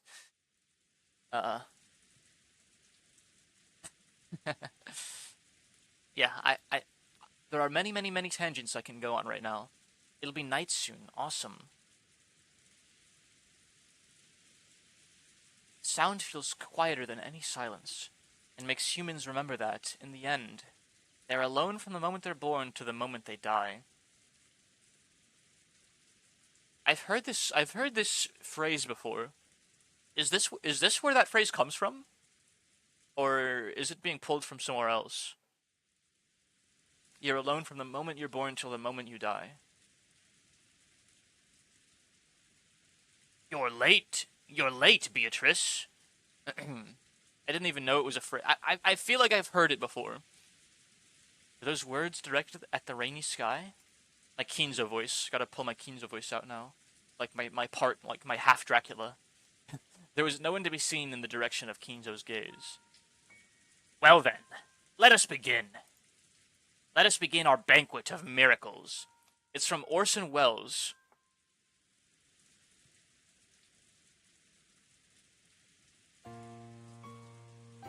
Orson Welles. Yeah, it's a famous quote. Is that the guy that wrote Animal Farm? Orson Welles. No, Lamau. That's someone else. Orson Welles is a filmmaker in the 20th century.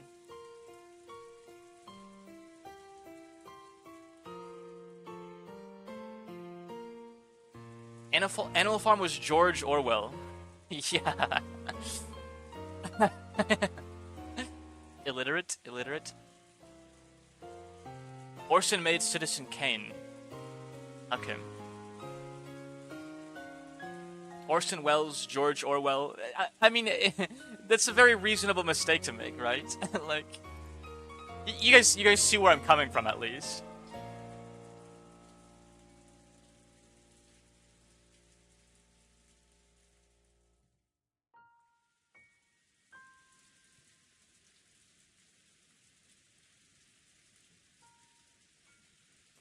Those authors can't come up with a new name.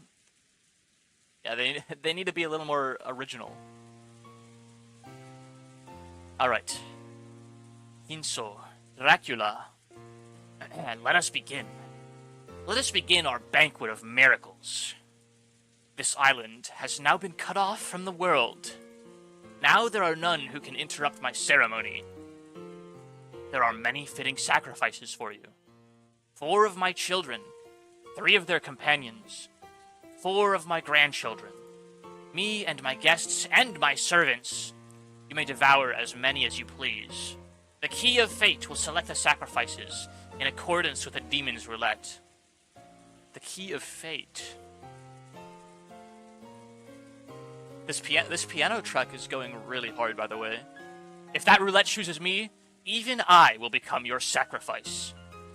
However, because of that, because I will bet on such madness, I will most assuredly bring forth a grand miracle. Come, devour to your heart's content. Is this where shit gets, like, fucking serious, strange fellow? I will achieve victory over that roulette. It's really good, I'll post it later. Yeah, post it to the server. You can post it to Rakanjima, or... Have I made a music channel yet? I have not. Hashtag musico. Actually, that title is too lame. We'll call it Zanger Hits. We're posting zangers and zangers only. The description will be... We're posting zangers and zangers only. Hello, Ain. No zangers. A zanger's playing right now. How are you doing, Ain? How's your day been? How's your evening been? How was work? I think I probably already know the answer to that. I hope you're doing well, though. It's nice to see you. I can't hear too much. Work is fucking annoying. Are you... Oh, you're still at work, aren't you? I was wondering where you were, honestly. And should I start Thursday's stream a little later? So you can, like, be there when I'm drinking and gambling? Hydrate? I'm almost out of water. I just finished off my cup. I'm sitting in the cinema, waiting for the movie to start. Oh, what movie are you seeing? When is it? Well, I was probably going to start it at the usual time, 10:30. But, I could start it a little later, just so you can, be there when I start playing Yakuza, since it's kind of you and Black's... The stream is mostly for you and Black's boat. The game I'm playing is dedicated to the subs you guys give to me, at least. So, if you'd like, I could start a little later. The Jujutsu Kaisen movie. Very nice. Tell me how you like it.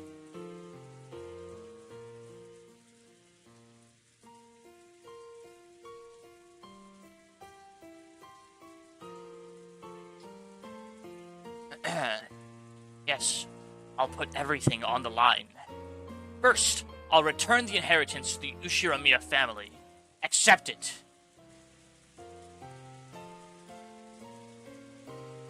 You can start whenever. I'm fine with anything. I'll just join when I can. Also, if it's on Friday, I'll stream then too. No, it's on Thursday. It's on Thursday. Kinso tore the window open, ripped a golden ring off his finger, and forcefully threw it away. Yeah, I picked Thursday very intentionally, so you could actually be there. Otherwise, no, I couldn't have done it on Wednesday because I actually have things to do tomorrow. Tomorrow's going to be a very short stream. Inzo tore the window open, ripped a golden ring off his finger, and forcefully threw it away. At that time, the sound of thunder rang out, giving the illusion that the lightning had accepted the ring. And when you are resurrected, surely I will be the one who stands witness. I will survive until the end and watch over you as you awaken. So come, Beatrice. Welcome to my banquet. Now, song request, but the piano that's playing is so good. What is this uprising? What do you want me to play? Mick Gordon Hellshock.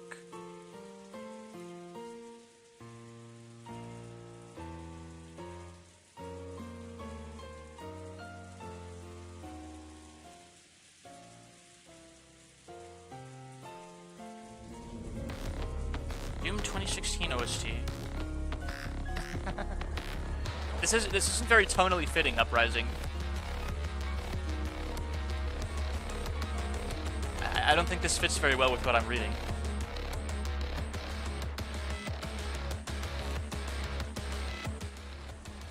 But it's still a Zanger? Sure. Sure. I don't really care, lol. Okay.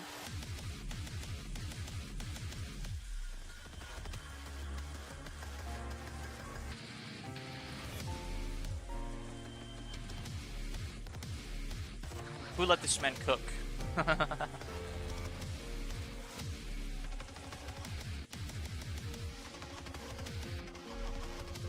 That's my kind of ASMR.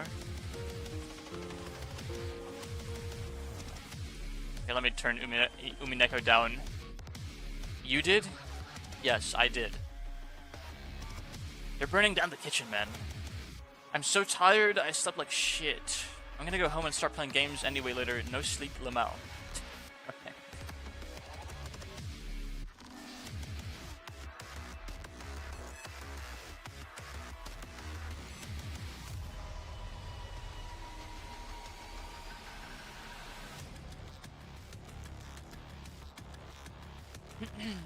Shall I keep reading, perhaps?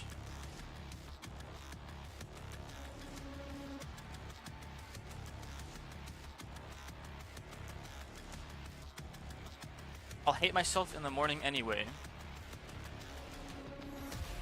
Yeah, just continue. It's funnier. I'm too keep reading while good stuff plays. The good stuff was playing. Whatever, man. You guys seem to want it, so I'll keep reading. But I'm not looping the song. Once it ends, it ends. Okay? And then the piano comes back because I like the piano a lot more. So come, Beatrice.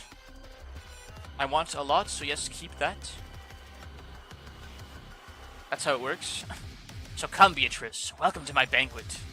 In exchange for all that I have created, show me another miracle, just this once. Oh, Beatrice. I fucking hate reading for this guy, by the way. He goes from like serious and stoic to like a bawling nincompoop. Like at the flick of a switch. it's really difficult to read. Oh, Beatrice. Nincompoop. Yes. Because the word I wanted to use would have get me, you know, beamed by Twitch. Has he tried? What does that even mean? It means like simpleton, you know, like someone that's incompetent. A silly, foolish, or stupid person is the dictionary definition.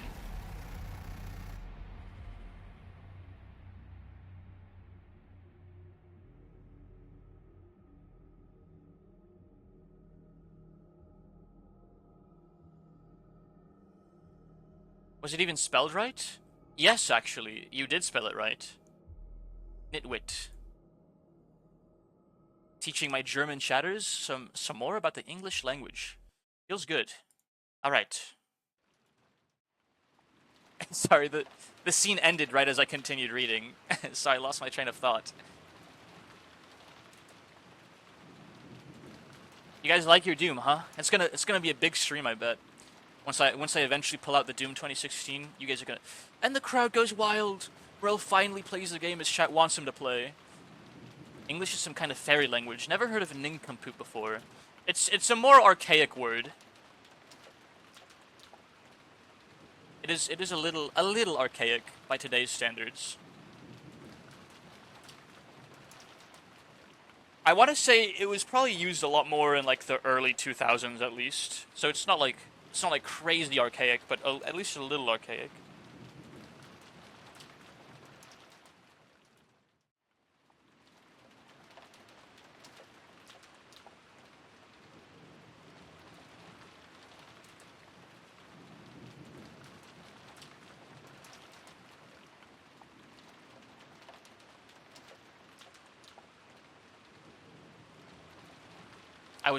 I was literally smiling.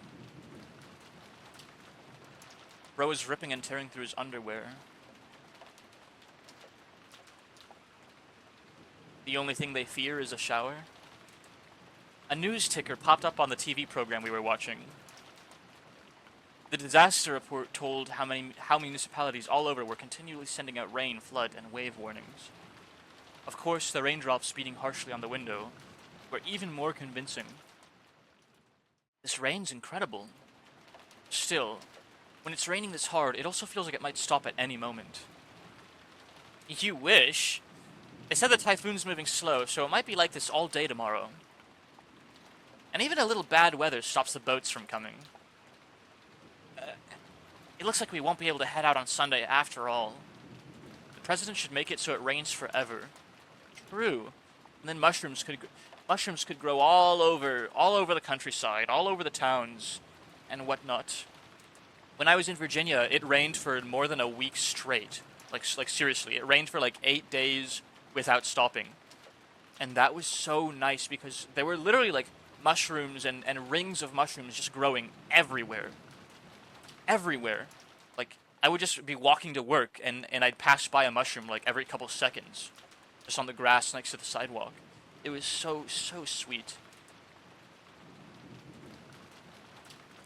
And it felt very pleasant for me too. It gives me a very pleasant, tingly feeling on my head when the mushrooms start growing in bloom.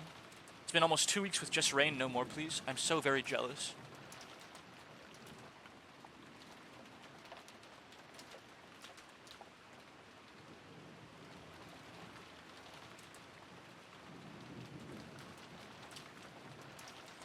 Which means, looks like we'll get to skip school on Monday. Living on an island's starting to sound pretty good. If you come here, I'm sure it's going to be worth it. True. I need to go over there to Germany right now to experience the rain. And find all the cool mushrooms that are growing over there. Of course, yes. And, you know, I could swing by some of my friends' places in the meantime, I guess. Swing by some very cool people's place and, you know, hang out and all that awesome stuff. Hydrate. I'm out of water actually, but I have a soda here, so I'm gonna hydrate with that because I'm about to get up and refill my cup anyways.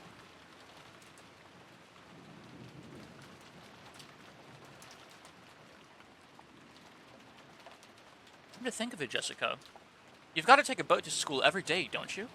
What do you do if the boats stop running? You stay home when it rains and show up late when the wind's blowing, like King Kamehameha?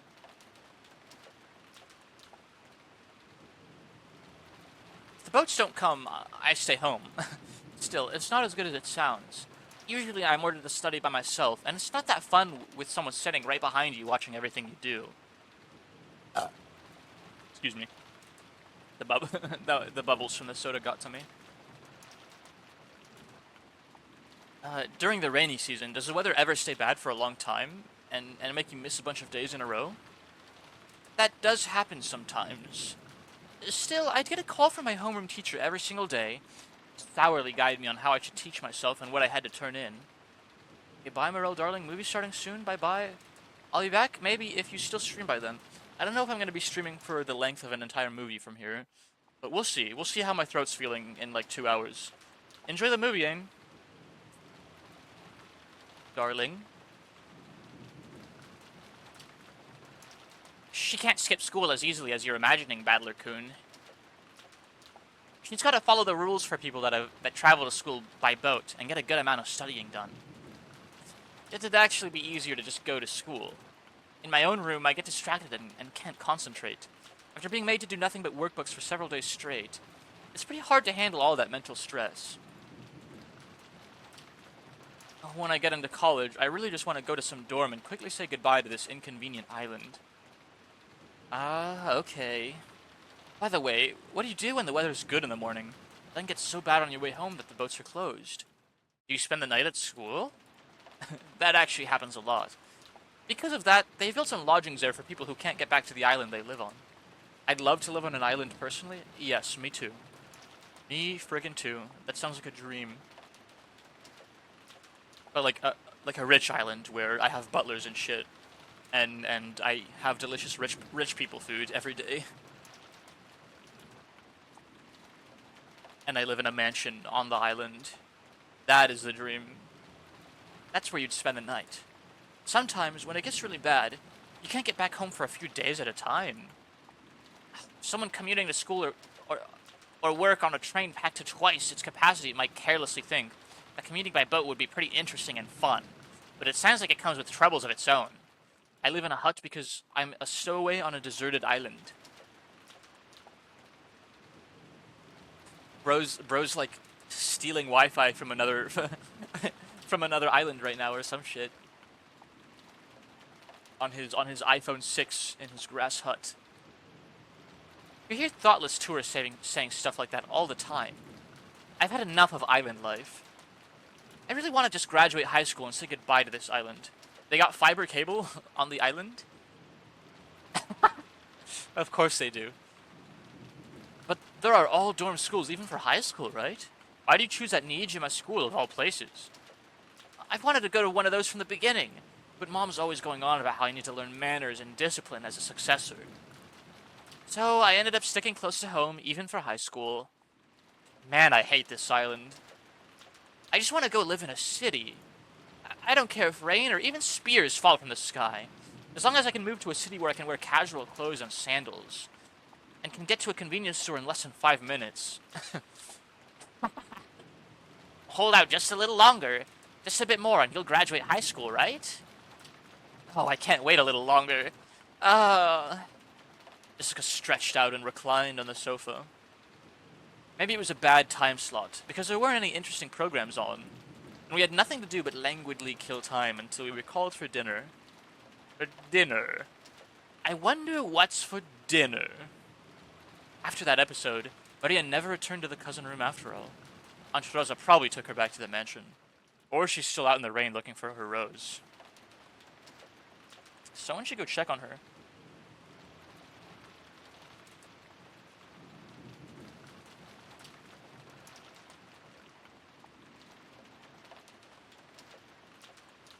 It had to be pretty boring for Maria. All by herself while the adults had a confusing conversation. Oh, look at that. It's already been another hour.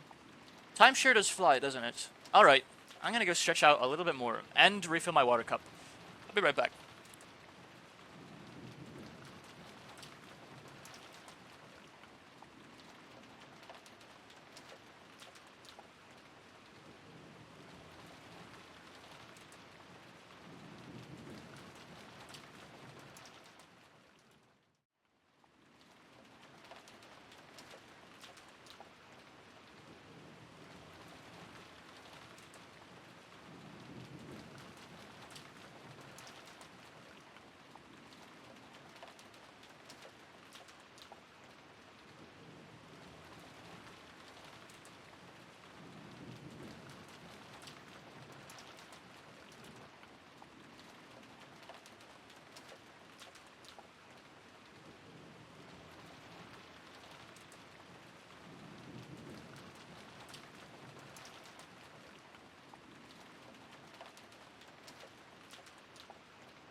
Another song request. As begrudging, I'm realizing I don't like playing different music over video games.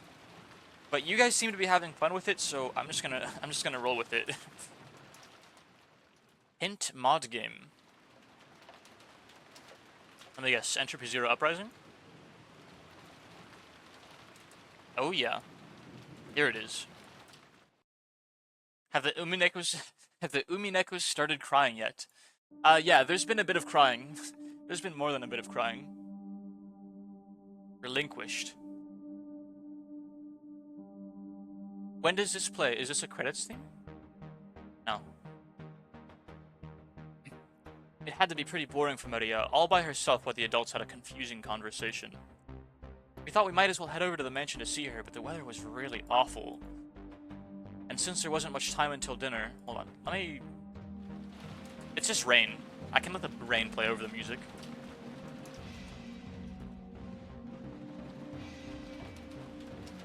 And since there wasn't much time until dinner, we stayed where we were. I only played different music over games I've played a million times already.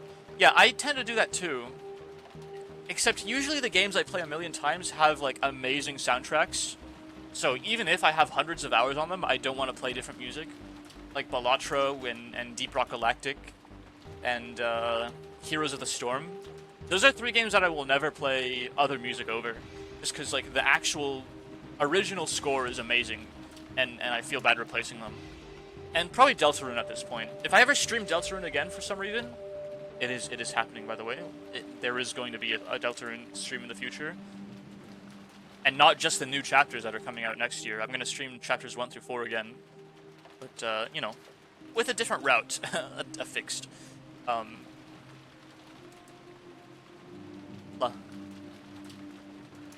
that time, we heard the sound of a humble knock. Jessica answered. Chat decreeth that they like the song requests over Umineko. And I will... The dude abides. Yes. The preparation for dinner are complete. Please come to the mansion. It was Kanon-kun's voice. Did he go to all the trouble of coming to the mansion in this rain just to get us? Couldn't he have just called us on the telephone?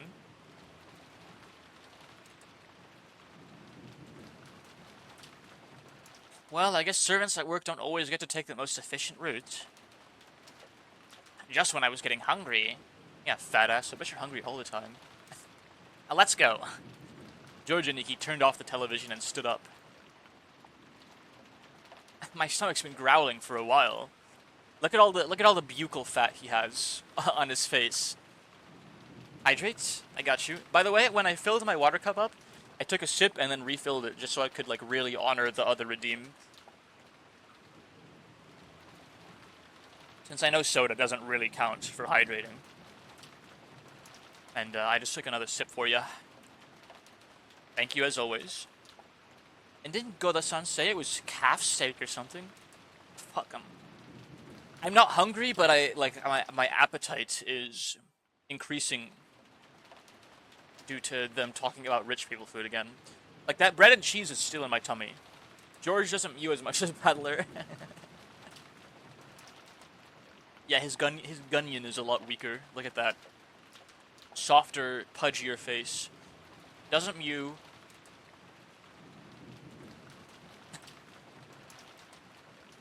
No bitches. Obviously. Our dinners are always even more fabulous than usual when the family conference comes around. Even I'm looking forward to it. Let's go, let's go! As we left the room, Kanon-kun bowed silently and respectfully. Okay, let's go. Is the rain pretty nasty out there? Yes. Take care not to get your garments wet. After seeing the 3 of us out, Kanon-kun peered into the empty room. Wasn't Maria-sama with you? No, she's not. Wasn't she with Aunt Rosa? Excuse me. Sorry, that's quickly becoming a bad habit of mine.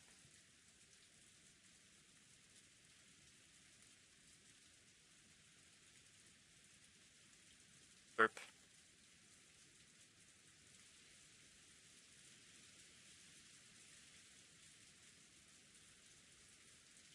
Bells burped into mic count times. Mind, mind your manners. It's happening enough that like maybe if you guys keep a count, it'll keep me better about it.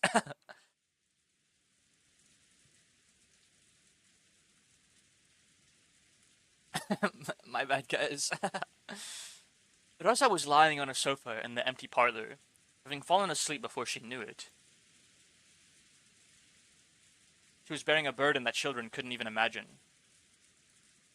That's why she only needed to let her guard down a little, before the weariness immediately dragged her into the world of sleep. Realizing this, Genji brought a blanket over to her. When he tried to spread it over her, her eyes snapped open, as though she'd been shocked with electricity. Thank you, Genji-san. When she realized the thing that had touched her was just a blanket, and that Genji had been considerately giving it to her, she let out a sigh of relief. Did I wake you? My sincere apologies. I forgot what voice. I think I tried to give him like an Alfred voice, like my sincere my sincere apologies.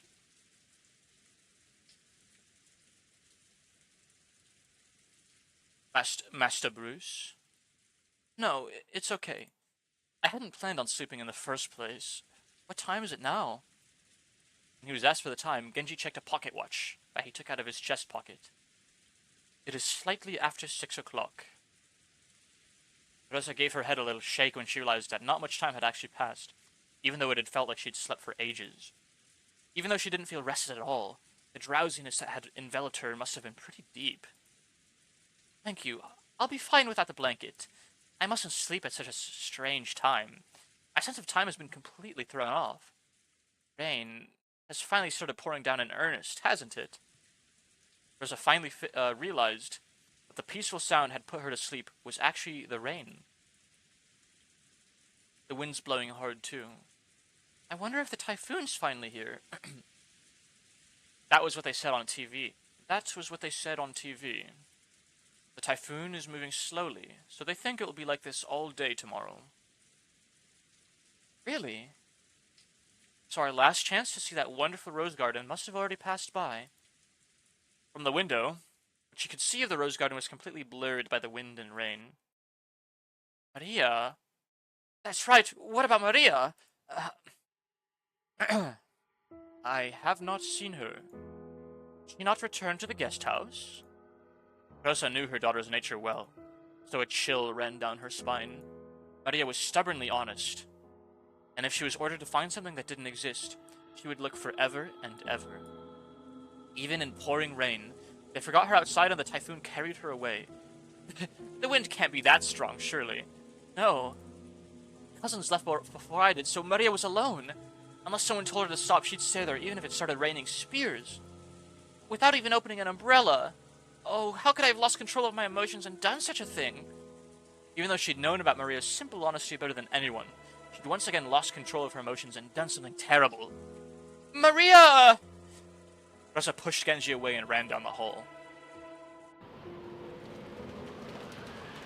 She's just gonna be in the rain, right? A little cold and shivery, but surely the wind's not that strong, is it? The rain was pouring down spectacularly. Maybe because of some aspect of the terrain, the winds weren't typhoon class, so an umbrella wouldn't be torn out of one's hands. Even so, it certainly was a windy rain. There was no time to admire the roses being drenched. Anyway, I'm getting pretty worried about Maria. You don't think she's still rebelliously searching for that rose alone, do you? I wonder. Surely she wouldn't do it in this rain. Or at least, I wish I could believe that. But Maria-chan sometimes gets really stubborn and intensely straightforward. We hadn't worried much, thinking that Aunt Rosa had taken her back to the mansion. However, when Kamen-kun had come from the mansion to call us and thought Maria was here, we got a little worried. I did not see her in the mansion, so I was sure she was here. After all, Rosa-sama was taking a nap. You didn't see her on your way over here? My apologies.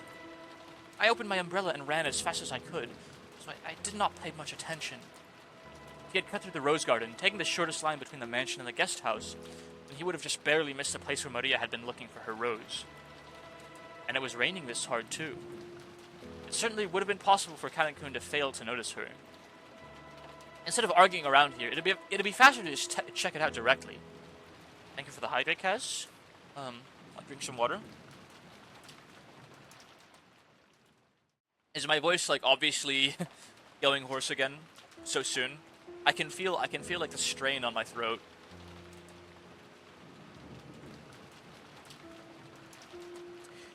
Aniki, why don't we race over there? Why don't we race over... Aniki, why don't we race over there? Oh, do you think you can beat me now that you've been growing for 6 years? Okay, let's settle this. Well, you don't have to do the voices, I suppose? No, it's fun, it's fun. It's worth it. It's worth straining my throat a little bit. I was just wondering if it was, like, obvious.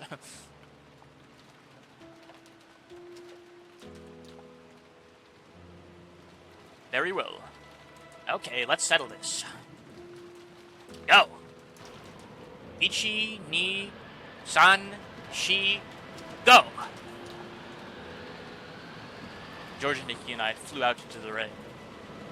Jessica and Kanan-kun followed behind us. Followed us. Maria, if you're there, answer me! Maria! It's Aunt Rosa. Hey, Aunt Rosa! When George and Nikki called back, Aunt Rosa jumped at him and grabbed onto him. Where's Maria? Isn't she with you? No, we didn't meet with Maria-chan after that. Maria! 6 years ago, Maria was 3 years old. She was a cute and pure kid who just accepted whatever anyone said. But 6 years have passed since then. She was 9 now, and experiencing the ups and downs of life should have taught her something. But Maria, are you telling me you're still as innocent and pure as you used to be? Innocent enough to promise Badler-kun that she'd let him touch her breasts when they grow out. Maria! As I circled the rose bed, something white unexpectedly turned to face me. It was a white umbrella. Maria was crouching down, holding a white umbrella, and still searching for that rose. What the fuck did you just say? She did! She said that. Badler was like, Maria, when you grow older, and your breasts have grown longer, you gotta let me fondle them. And Maria was like, yeah, sure, I promise. I promise I'll let Badler fondle my breasts when I'm older. Ooh. That happened. Her face, which had turned bright red from crying her eyes out, was dirtied with water and mud. It was a truly pitiful sight. Maria, are you still looking? Can't find it. Can't find my rose. Ooh. Hang him? I think we should kill Badler-kun. Maria had probably been here since the rain started pouring down. Her shoulders were freezing. She looked tired to the bone, but fortunately, since she was holding an umbrella, she wasn't completely soaked. The umbrella probably came from the handbag Maria always carried around. Thank goodness. Seriously, thank goodness. Badler-kun! Thank goodness you found her! Maria! I'm sorry, I'm so sorry. Aunt Rosa threw her umbrella aside and hugged Maria. Ooh. It's not here. She's not even upset that she got like hit by her mom. She only cares about the rose. My rose isn't here. I'll look for it with you later. Okay? So just put it on hold for today. Okay? Ooh. Put it on hold for today. She has her priorities straight. It looked like Maria wasn't able to accept it, but she no longer had enough energy left to resist. Jessica and Kanon-kun caught up with us. I'll have a towel ready in the mansion immediately. Maria, were you here this whole time? I'm sorry.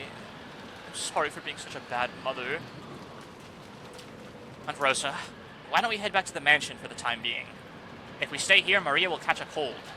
How obstinate, indeed. You're right.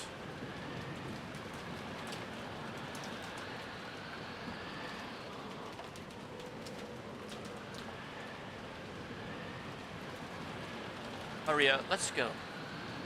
If we don't get you cleaned up, Grandfather will be mad.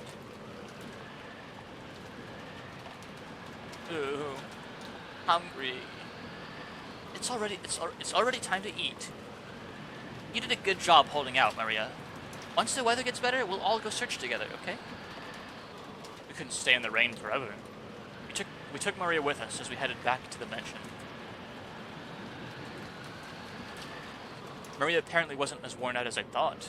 When she remembered we were having calf steak for dinner, she started chanting, I'm hungry, ooh, and returned to her usual spirited self. Aunt Rosa didn't chide Maria for saying, ooh, ooh, ooh. I see. So she had an umbrella on her. Maria sure is good at packing the right stuff. Ooh, I didn't bring an umbrella. Ooh. What? And how did you get that white umbrella you're holding? Ooh, I borrowed it. Some caring person must have brought her an umbrella. A normal kid would look for shelter once it started raining, but Maria was too stubborn to give up so easily. So maybe that caring person gave up on telling Maria to find shelter and decided to at least give her an umbrella. I see. I'll have to thank that person. Who was it? Ooh, Beatrice! The name Maria cheerfully mentioned was that of the island's witch. Wait, I just got like shivers going down my spine. I saw it coming, but like it's still... Whew. Rosa took a deep breath and asked again, trying to do so in a way that wouldn't damage Maria's good mood. Really? That's wonderful. So, who was it? Who brought you that umbrella?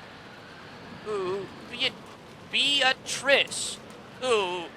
Maria immediately realized that her mother didn't believe her and started crying out unhappily again. So Rosa stopped pursuing the subject. It'd probably be faster to ask whoever lent Maria the umbrella during dinner, rather than ask Maria herself.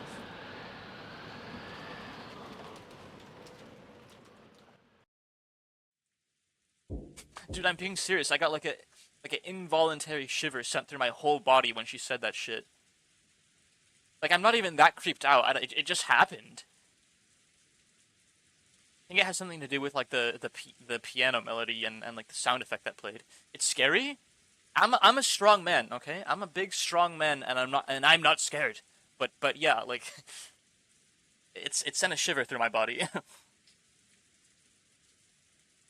not a shiver, but like goosebumps. Right? Do you guys know what? I know that's more of an English term, and most of you guys aren't in the USA. But you guys know what goosebumps are, right? Yeah.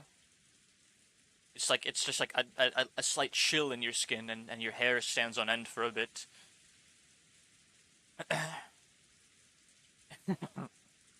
All right, Father, please at least join us for dinner. For dinner. It won't be a family conference otherwise. Along with a dull pounding on the door, the sound of Krause's entreaty could be heard. However, that voice seemed to be resigned to the fact that nothing it said would be heard. Kinzo-san, won't you at least come out for dinner? For dinner. Can I dump a bit of my personal life on here? I mean, like... I recommend against it. I recommend against it. Yeah, that's all I'm gonna say. I just want to hear what you think. Just be vague. If it's really important to you, just be vague. Like, be vague. Use fake names. Or whatever it is you want to say. Like, use a hypothetical that's only vague, tangentially related to your situation. Because I don't want anyone to freaking dox themselves in chat. It's not important. More like something that I've told someone and them kind of overreacting. Welcome to fucking my life, dude. Sorry. Go ahead, I suppose. All your children have gathered to see your face, haven't they? Silence, Nanjo. So, the bishop won't work.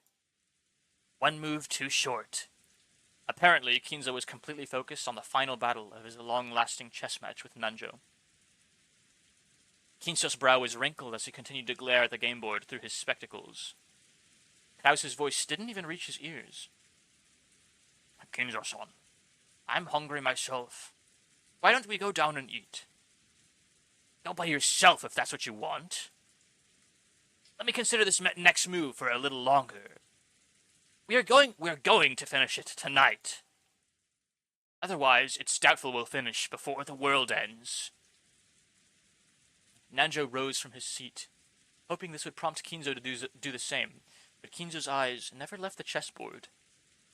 He knew well that Kinzo always displayed a blind concentration when it came to chess, but he'd never seen Kinzo concentrate as hard as this.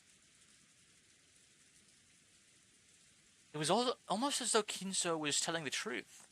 There would never be a chance for them to continue their contest if they didn't finish tonight. It seemed that no matter how obstinately he called out to Kinzo, it wouldn't reach the latter's heart. Nanjo gave up and headed to the door that Kraus was still banging on. The door to the study opened. Kraus was taken aback, thinking that maybe Kinzo was actually coming out. However, Nanjo was the one who appeared, and Kraus let out a sigh of relief. Dr. Nanjo, is father... I'm sorry, I couldn't be of service. Right now, the room is Kinzo-san's whole world. Nanjo shook his head with a completely defeated expression. Kraus raised his fist once more and banged on the door, shouting, Father, can you hear me? We're heading down now, but please join us any time if you feel like it. All of your children are waiting for you. I'm realizing I accidentally had Kinzo's and Kraus' voice pretty similar, which, makes sense. He's the oldest son and is in charge of Kinzo, for better or worse. His voice was very loud and he was making a racket pounding on the door. There was no way it wouldn't reach Kinzo's ears. Well, it certainly was reaching him, but he ignored it anyway. However, unlike the time he'd been called down for lunch, he didn't fly into a rage. By now, Kinzo was calm at heart, almost as though he had taken on a philosophical view and turned himself over to fate. Neither dinner nor the faces of my children interest me in the slightest.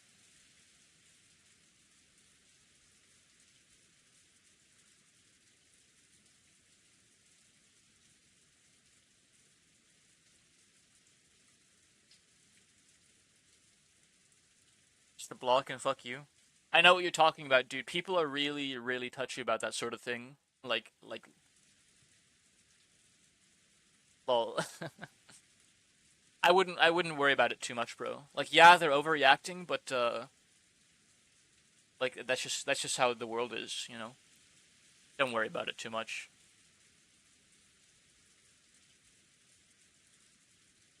I will only leave here if Beatrice is resurrected, or if I am chosen as a sacrifice for the key. The demon's roulette has already started spinning. I'm not worried, but it's crazy how they responded. Yeah, people are just stupid, men. What meaning does dinner have at this point?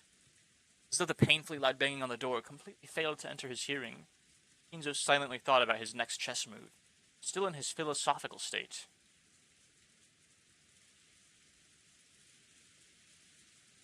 Just as always, Kinzo's figure couldn't be seen anywhere in the dining hall. Kraus, wearing a bitter smile, but why did you get banned? Yeah, don't talk about that here, dude.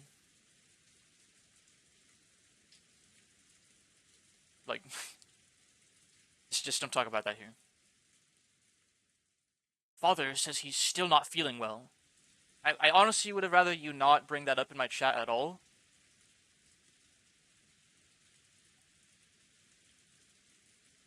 Truly regrets missing this once-a-year opportunity to sit together with his gathered family. Ava and Rudolph sniggered. Given Kinzo's personality, there was no way he'd show signs of regret, and none of his relatives showed any regret at his absence. I wonder what's for dinner. Best you don't know? Yeah. It's a very serious thing, and on the off chance that people might agree with that person that overreacted, just don't talk about it. It's 3 months old. Then why don't we start dinner? Hydrate? I don't want anyone pressing anybody else's buttons here, okay? Goda, begin. Why don't we start dinner? Posture check? I am straight-backed. I am doing well for myself. The stretching is paying off for the back pain. Certainly. Well then, if you will allow me... When Goda-san was told to start the family conference dinner, his biggest time to shine of the whole year, he nodded with a broad grin. I can't every single time I read the word dinner, the king The king's voice flashes through my head. I wonder what's for dinner. Every single time the word is on my screen. May I ask who lent Maria an umbrella? When Rosa timidly cut through the silence of the dining hall, everyone noticed. An umbrella? What's this about? A short while back, Maria was in the rose garden when it started raining, and she apparently borrowed a white umbrella from someone. I wanted to thank them.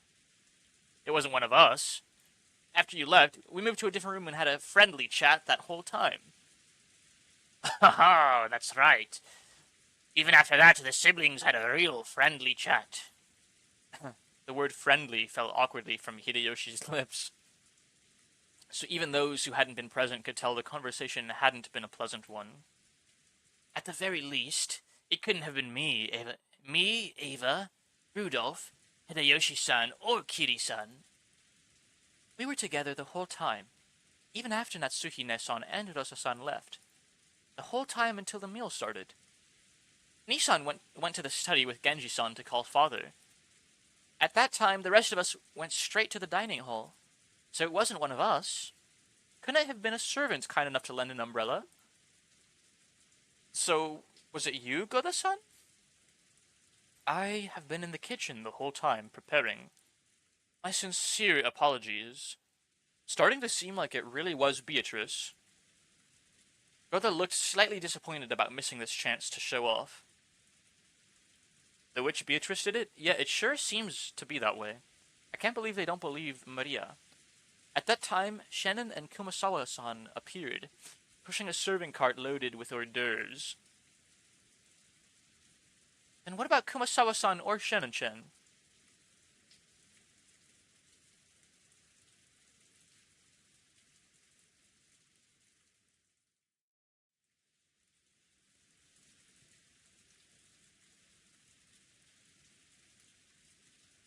Yes? Has something gone wrong? Sorry, I'm just deleting that whole subject. I've said my piece on it, and I don't want it to be like in the chat at all anymore.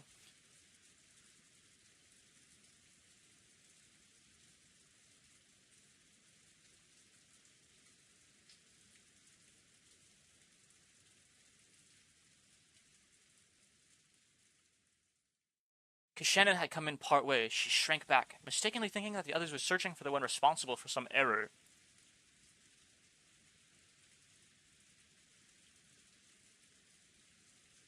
He doesn't like that. It started to rain when Maria-chan was alone in the rose garden. After that, someone lent her an umbrella. Aunt Rosa said she wanted to thank that person. Ooh. Beatrice. Maria, her mouth in a thin line, said the witch's name in a small voice. Aunt Rosa explained the situation one more time. As she did, Kumasawa-san cackled. Oh, it wasn't us. Shannon and I were preparing the rooms together, so we did not go outside. Yes. Hydrate? Thank you, good sir. I am sorry I wasn't able to be of assistance. Preparing the rooms? What do you mean by that? Because of the rain, we thought it would be troublesome for all of the guests to return to the guest house. So the servants were ordered to prepare the guest rooms inside the mansion. Really? How thoughtful. Yes, it certainly would be rude to chase us outside in this rain. Could you give it a rest? Yes, after receiving the order from Madame, Kumasawa-san, Kanan-kun, and I started preparing the rooms. Then it became time for dinner, so Genji-sama ordered Kanan-kun to go to the guest house and summon the children. Yes, so did Kanan-san find Maria on the way to the guest house and hand her the umbrella? Ooh! Wrong! The person who actually received the umbrella denied it. But Rosa was troubled. All she wanted to do was give a word of thanks to the person who had lent the umbrella, but she couldn't find them. Why don't you thank Beatrice? It really seems quite shrimple. And she thought asking like this with everyone gathered for dinner would work immediately. Then was it you, Natsuhine-san? I'm sorry. After everyone's friendly chat, my headache was so bad that I have been resting in my room. Therefore, I didn't go outside. Who was it? George-kun and the kids? Thinking about what to do later, I want to finish Lost Judgment completely, but I want to draw. Definitely get some drawing reps in. I did a little doodling for the first time. My first ever digital sketch. Did you see it? Kaz, I posted it to my Discord. My first ever doodle on my digital drawing tablet, which I really did that more to just get used to things. I reacted with thumbs up. Oh, that was you. Heck yeah.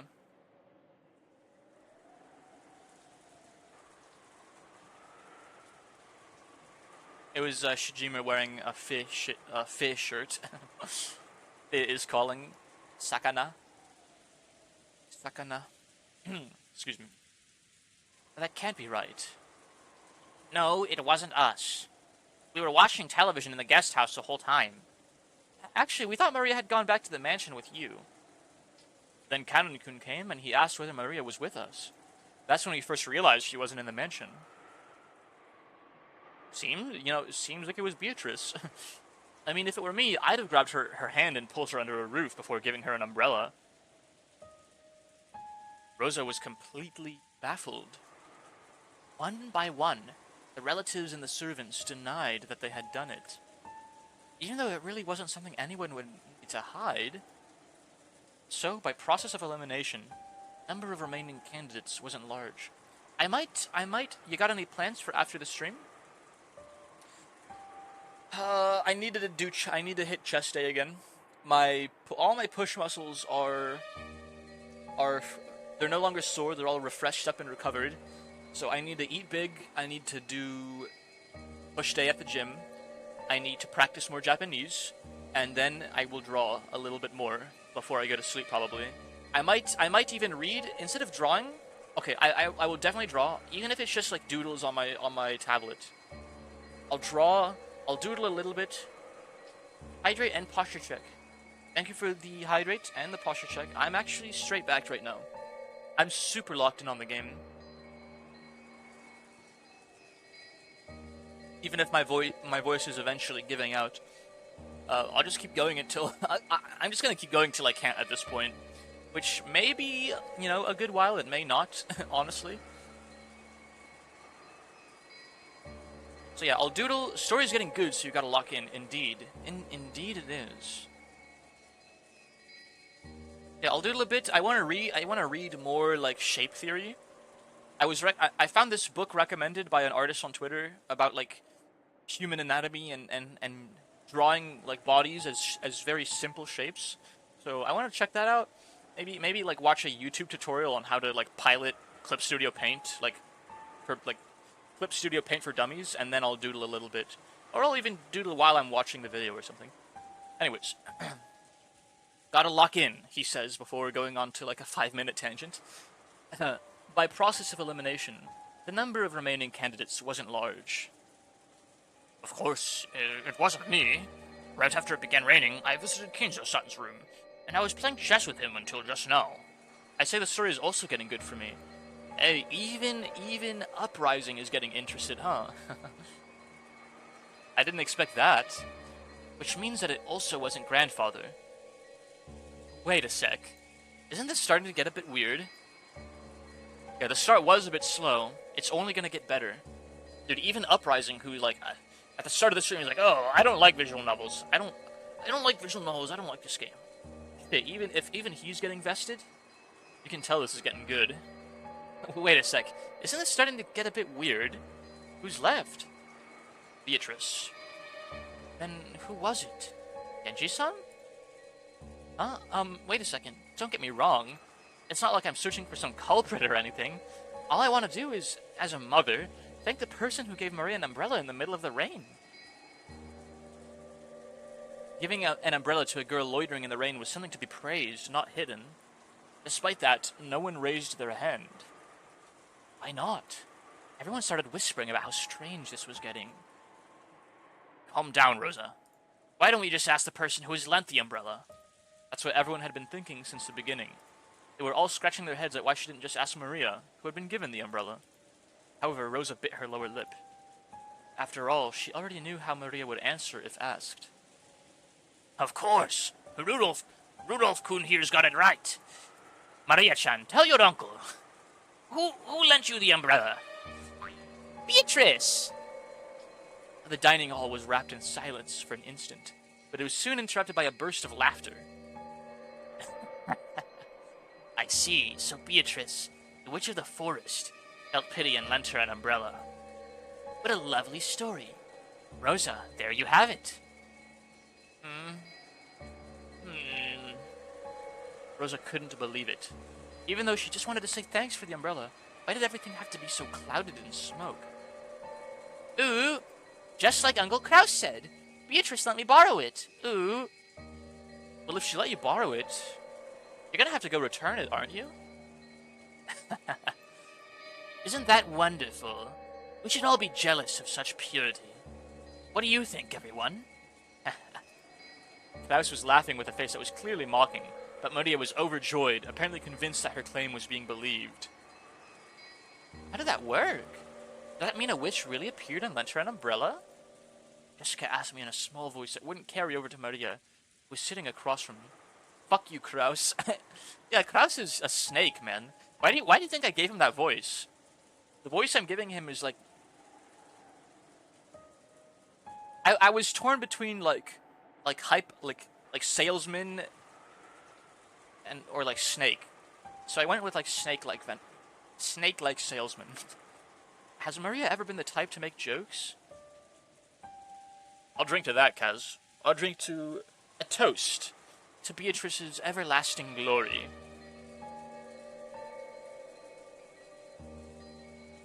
He's Mr. Smartypants. He is. He's a cunning snake. If we'd heard that kind of story pop out of my old bastard's mouth, I would have just taken it as another joke. However, it was hard to explain it away like that when Maria said it. It was getting pretty unnerving. No way. She's always been frank and serious. She's the sort who'd believe any joke, even ones normal people could instantly tell were lies. I've never even heard of her cracking a joke. Aunt Rosa probably knew that better than anyone. It appeared that because of this weird situation, she had no idea what was going on anymore. So, if Maria says she... Okay, hold on. Who's missing from this scene right now? Kinzo-san is not there. Genji is not there. I feel like this is a pivotal moment. So anyone that isn't in this room... something is going to happen. I'm getting the feeling. I'm getting a bone-chilling feeling. Kinzo-san and Genji, I think. Everyone else is here.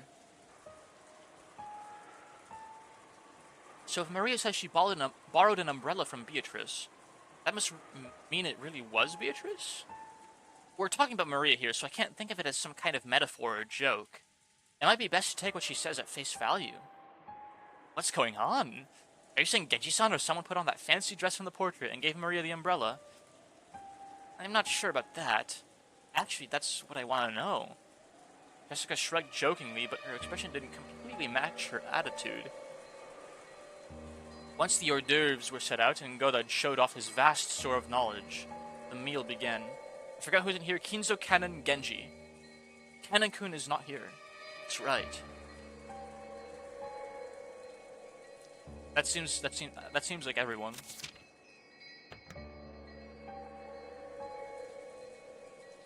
Yeah, everyone else is here.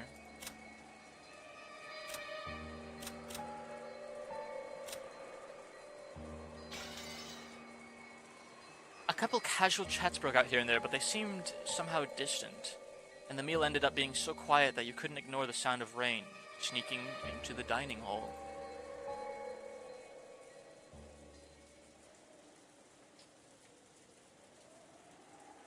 Kumasawa and Shannon, pushing the serving cart, ran into Genji and Canon on their way to the kitchen. Okay. Bone-chilling feeling has been dispelled. Oh, it's Genji-san. Did you lend Maria-san an umbrella? An umbrella? What are you talking about? Well, I heard that when it started raining, Maria-sama was alone in the rose garden. It seems she borrowed an umbrella from someone there. We don't know who it was. It wasn't me. After all, I actually thought Maria-sama was in the guest house. When Battler-sama first found her, she was already holding a white umbrella. My apologies, but it was not me either. Could it actually be the master? Both in the dining hall and right there, everyone had stated that they hadn't done it. That left only Kinso, but maybe he went walking down the corridor for some reason, when he just happened to see Maria-sama in the rose garden without even an umbrella. The master is not particularly fond of Maria-sama. I agree. I can't imagine that, for Maria-sama's sake, go to all the trouble of descending the stairs with an umbrella. Oh my, how troublesome. Does that mean the one who lent Maria-sama an umbrella really was Beatrice-sama? Oh, Masawa laughed, just like the relatives in the dining hall who had laughed it off. She couldn't think of any other way to break through the smoke veiling this current situation. Just then the crisp sound of hands clapping twice rang through the hallway. They all turned around at once to see Goda coming out of the dining hall. Okay, everyone. When serving a dinner, proper timing while setting the table is essential. Please immediately see to setting out the soup. Genji-san, the women are in the middle of an important job, so please don't get in their way. Kanon glared at Goda for being rude to Genji, person Kanon expected. Genji, realizing this, patted Kanon on the shoulder as a warning. Kanon reluctantly turned away and returned his expression to normal. Obey Goda's instructions. Hurry and prepare the dinner table. Come now, there's no time. Don't dawdle! Hurry! Goda grabbed the serving cart from Shannon and steadily pushed it towards the kitchen. And please allow us to return to the kitchen. After all, Goda's temper is very short. Please, excuse me as well. What's going on, guys? I'm a Beatrice believer. But why was she so nice to Maria? Maybe because Maria was like... Maria was her white knight at the beach. The witch Beatrice gave Maria the umbrella. Maria went to bat for Beatrice, so I think she earned some points. I think that's why. Kumasawa and Shannon left. Only Genji and Kanon remained. Through the window, the darkness of the rainy night could be seen, along with the occasional thunderbolt. I mean, Maria is crazy for witches, right? Yeah, yes she is. Genji-sama, Beatrice-sama, will he return? Don't know. Shall I inform the master? That is not necessary. If she truly has returned, she will eventually appear before the master of her own accord. Furthermore, she is a fickle person. It would be pointless to report to the master only to find that she does not appear. I wonder if this means the master's ceremony has already begun. Probably. However, that has nothing to do with furniture like us. We must continue to return the favor we receive from the master, until our final moments. Yes, that is furniture's duty.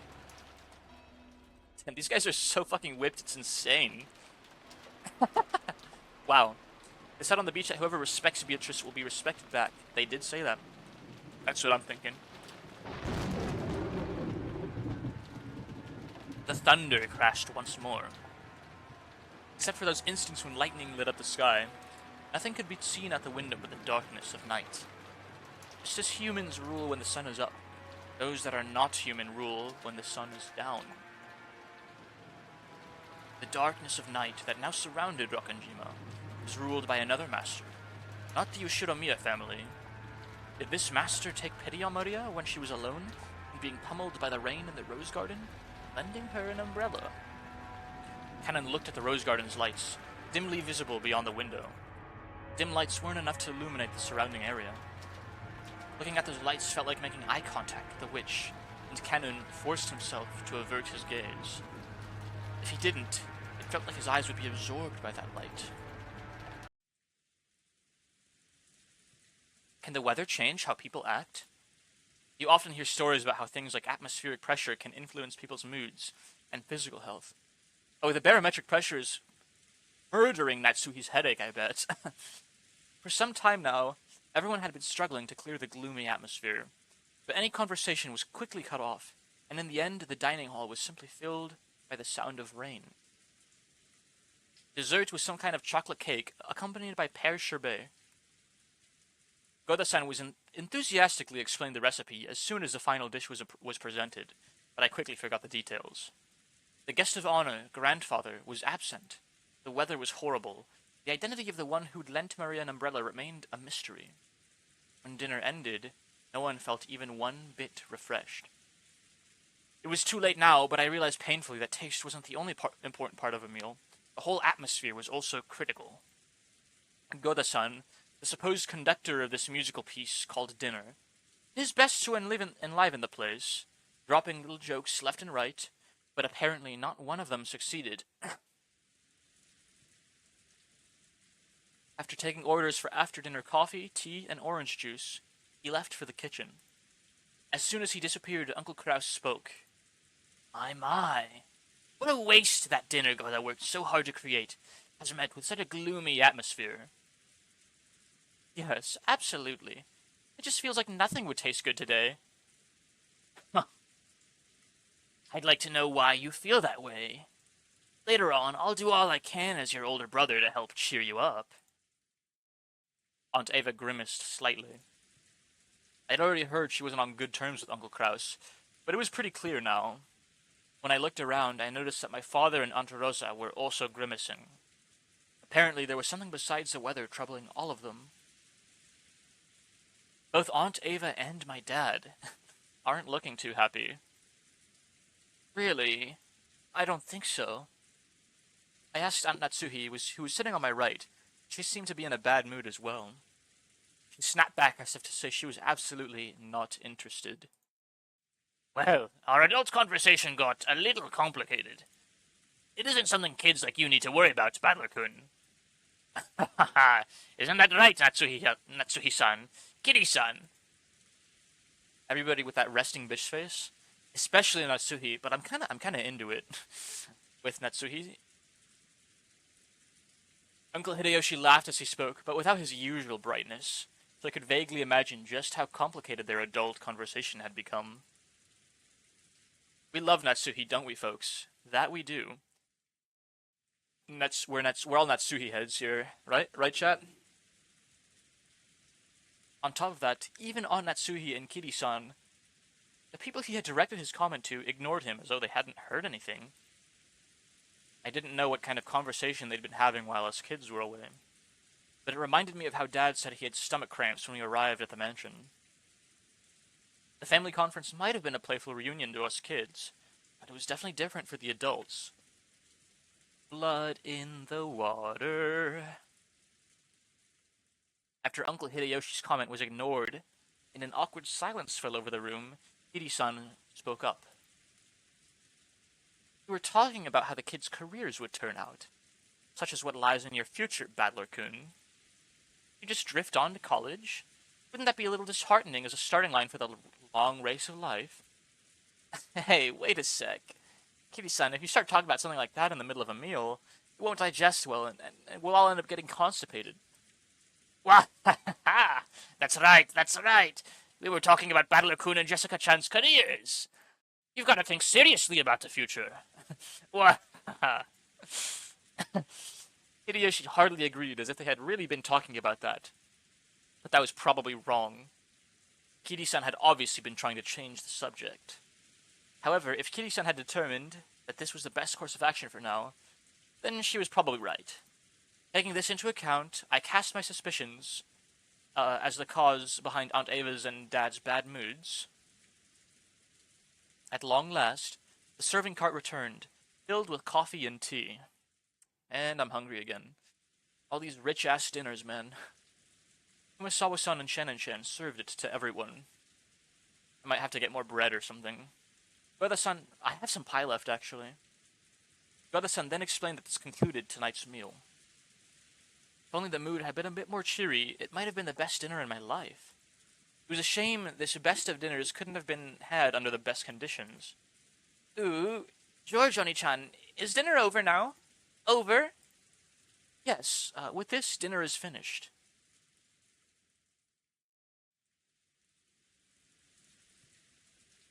I have a soda, but I really just want coffee right now.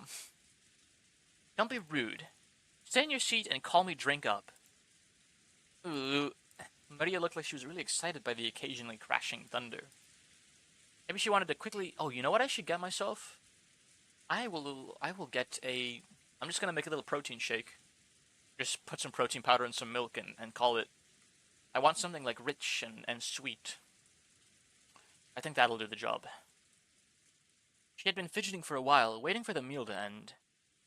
Some people are afraid of thunder, while others find it interesting, and Maria was apparently one of the latter sort. Therefore, when she heard from George and Nikki that dinner was over, a huge smile broke across her face. I'm thinking of making some like ginger tea later today too, to help, you know, to help my throat out. A good idea. I have some ginger. I don't know if we have ginger like raw ginger, but I have some like ginger candies in the pantry. It should like absolutely do the trick if I just drop a few of them into a like a teacup. She then rose from her seat, took out her handbag, which she'd set under her seat, never having left it even while she was eating, and began fishing around inside of it. No one seemed particularly concerned by this behavior. What's that? Where did you get it? George was the first to notice it. As he spoke, Badler noticed too. They saw that Maria was now holding a beautiful, Western-style envelope. On the front of the envelope, the Yoshinomiya family crest, the one-winged eagle, was done in gold leaf. Furthermore, the fact that it was sealed with a dark red wax made it clear that this wasn't something Maria could have brought as a prank. Maria-chan, what is that? It seemed that Natsuhi had also noticed the strangeness of the envelope Maria was holding. Her voice sounded too serious for someone admonishing a small child, so the relatives around us finally noticed too. What happened, Natsuhina-san? What is that? Maria, where did you pick that up? That envelope has Kinzo-san's. I want to see.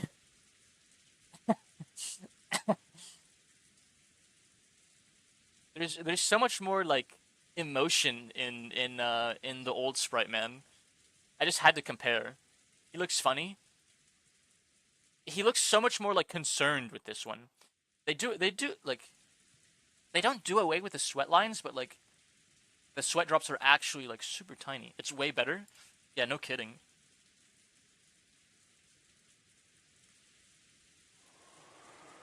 When Nanja muttered that, even us kids could understand why everyone seemed to be frozen solid.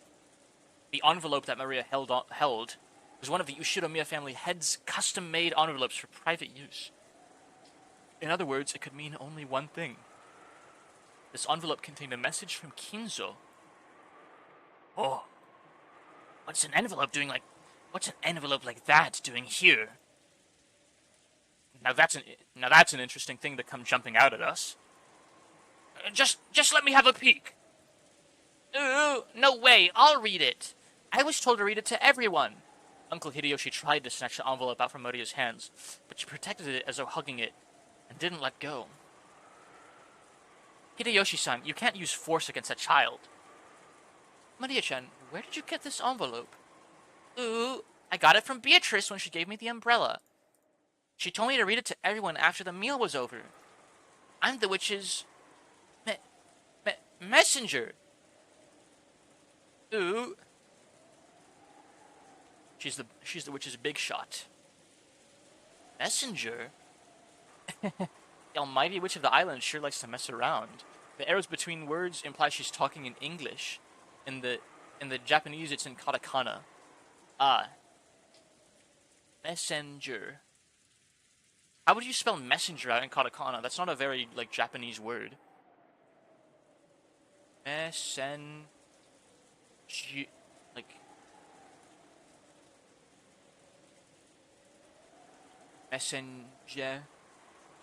with with like a little messenger.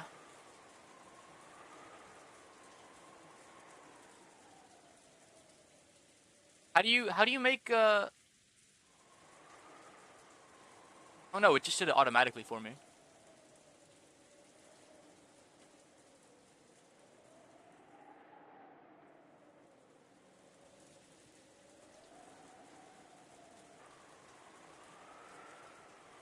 Anyways, Battler tried to joke about it, but no one laughed. I wonder what's written inside of it. Maria-chan. Ooh, gonna read it. Ooh. Maria casually opened the envelope. Sealed only with wax, so she just had to remove the sealing wax to open it. The sealing wax fell onto the desk. Hideyoshi hastily picked it up and stared fixedly at it. He then set it in the center of the table where Natsuhi, Kiri, and Nanjo stared at it. Imprinted in the sealing wax is the one-winged eagle, which was the Yoshiromiya family crest and also Kinzo's personal crest. This is the family head's personal crest? I know it from the letters I've received from Kinzo-san before. Without a doubt, this is his wax seal. But aren't there several things in this mention bearing that crest? For example, if there was some kind of stamp for wax seals, couldn't someone other than Kinzo-san have used it? No. Kinzo-san would always use a ring on his finger. His proof of the Yoshiromiya family headship when he sealed the wax.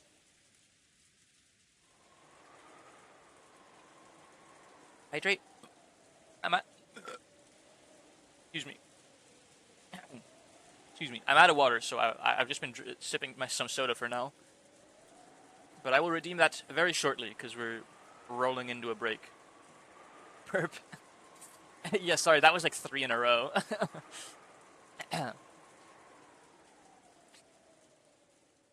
It's the bubbles from the soda. This shape and complex design is definitely Kinzo-san's seal. Alright, let me go get more water, stretch out a little bit, use the restroom, then we'll read the contents of this letter.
as I'm stretching myself out, I'm noticing my right leg is way tighter than my left leg.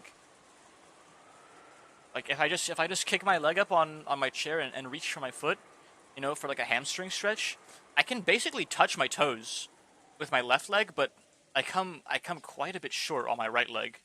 It's very strange.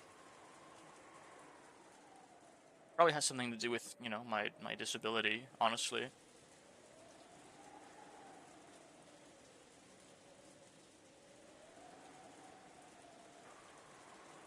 Let us continue.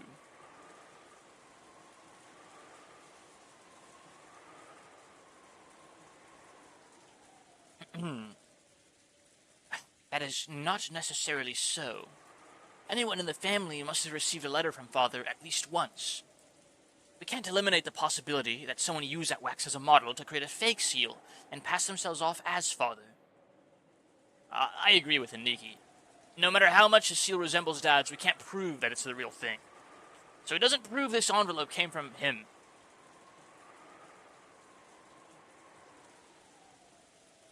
I absolutely agree. Fulfilling your old high dream redeem real quick. I can't approve of arbitrarily deciding that this letter came from Father based solely on the wax seal.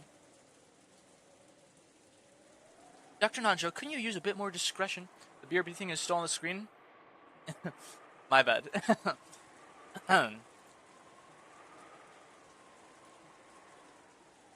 With your vague words... I apologize. It was not my place to speak. One after another, all of the siblings from Klaus on downwards rejected Nanjo's statement, saying that the envelope Maria held wasn't necessarily from Kinzo. They were afraid. They feared from the bottom of their hearts. Kinzo's intentions were written in there, and that it might be some announcement regarding the inheritance that would be decidedly unfavorable to them. Maria, the person who gave you that envelope was the same person who lent you that umbrella, right? Ooh. I don't know what ooh means. Is it true? Ooh. Yes. Ooh. Even if they say it could be faked, there was a scene with Kinzo throwing his ring out the window. He did do that. Holy shit. Bro, Beatrice got a hold of his ring. So in other words, the witch, Beatrice, gave Maria-chan that envelope along with the umbrella. Ooh! Maria nodded forcefully. I agree with my husband. It's a dubious letter handed over by some suspicious person. It isn't even worth reading. There's nothing wrong with just reading it, right? Battler said it to Jessica in a small voice, trying to act tough. But Natsuhi heard him clearly and glared at him with threatening eyes. And then, Beatrice told you to read it after the meal was over, right, Maria? Ew. It's okay, everyone. This envelope didn't come from Grandfather, but from Beatrice. Regardless of who's actually wrote it, why can't we just hear what's inside before we decide? That's right. Even if Father didn't necessarily write it, I'd still like to know what's written inside. Maria-chan, I'm sorry I tried to take it from you by force earlier. I apologize, so will you read it aloud in front of everyone? Maria, read it. Ooh. As all the relatives stared fiercely at Maria, she spread the letter open with a rustle. Do you think it really did come from Dad? Impossible. Whenever Father has announced something to us in the past, he'd always send Genji if he didn't do it directly, correct? I cannot believe that he would use such a joke-like approach. That's right. Maria, a messenger? That definitely doesn't suit Father's tastes. A messenger? Maria-chan, trying to surprise us by putting on some kind of show. Maria isn't really a kid who'd be capable of something so thoughtful. Gonna read it. Ooh. The words came out of Maria's mouth, but for some reason, her voice seemed different from usual. Everyone went suddenly silent. Welcome to Rokkenjima, members of the Yoshiromiya family. I am Beatrice, Beatrice, the alchemist for this family employed by Kinzo-sama himself. Renkin Jitsushi. That's crazy! Quit. I have served him for many years in accordance with our contract, but on this day, Kinzo-sama has announced the final suspension of that contract. That's the word written in the letter. Renkin Jitsushi?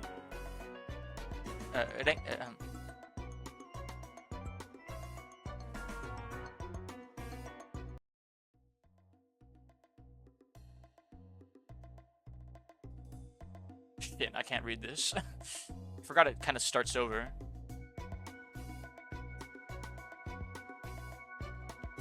No, it's right here, isn't it? It's one of these kanji. I see metal.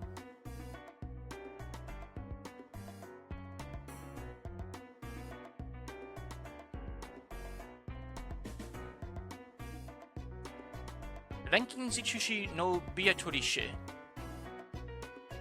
Renkin Jitsushi no Beatorishe.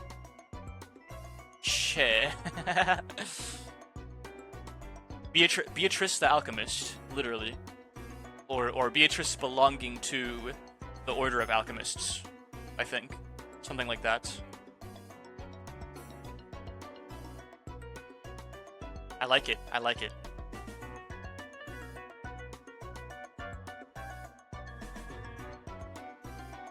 Okay, but enough. The family's advisor alchemist, if translated literally.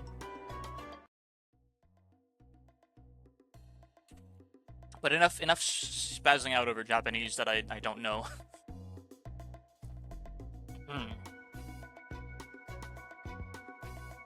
Hold on, Vokli, you've read this whole thing in Japanese? Or not the whole thing, but a lot of it in Japanese?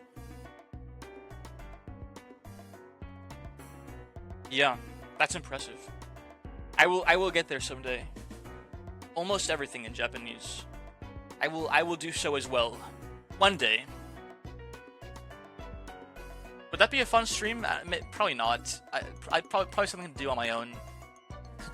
reading Umineko in Japanese. And no one knows what I'm saying. Just something to do on your own. How foolish. What if I recorded myself and released it as the Morel Japanese dub? How peak would that be? It's not actually as hard as it seems, but there'll be lots of dictionary looking up.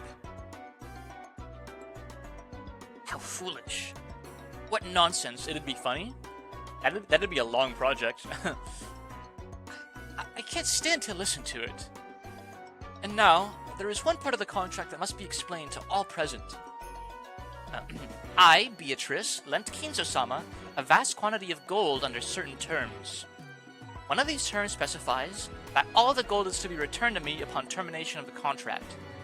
Furthermore, I am to receive everything of the Ishirimiya family as interest. Ridiculous!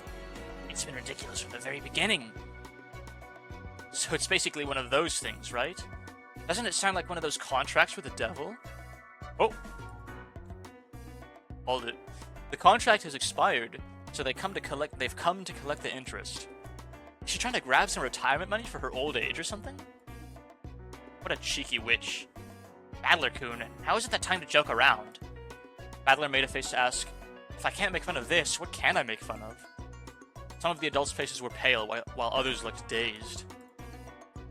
After hearing this, you may feel as though Kinzo-sama has been savagely ruthless. However, Kinzo-sama did append a special clause to the contract so that you would have a chance to preserve your wealth and honor. If and only if that special clause is fulfilled, I will lose my rights to the gold and the interest for all eternity. Special clause. The epigraph. What is it? Special clause. Beatrice retains the right to collect the gold and accumulated interest upon the termination of the contract. However, if someone is able to discover the hidden gold of this contract, Beatrice must abandon these rights for all time. The collection of the interest will proceed shortly, but if any one of you fulfills the terms of this special clause, I shall return everything, including the portion that has already been collected. Furthermore, as the first step in this collection of Kinzo-sama's debt, I have taken possession of the Ushiro-miya family head's ring, which signifies the passage of the Yoshiromiya family headship from one individual to another. I ask that you confirm this for yourselves by examining the imprint on the wax seal. Are they trying to claim that that's the meaning behind this seal? Look at him. That father would relinquish his ring is unthinkable. Oops. I meant to click new images. He's mad. He's malding men. Kraus stared at the sealing wax as if trying to burn a hole through it. Ava and Rudolph were doing the same thing over his shoulder. Come to think of it, when we were playing chess, I did have a strange feeling that something was missing from Kinzo-san's finger. Kid-named finger. Dr. Nanjo!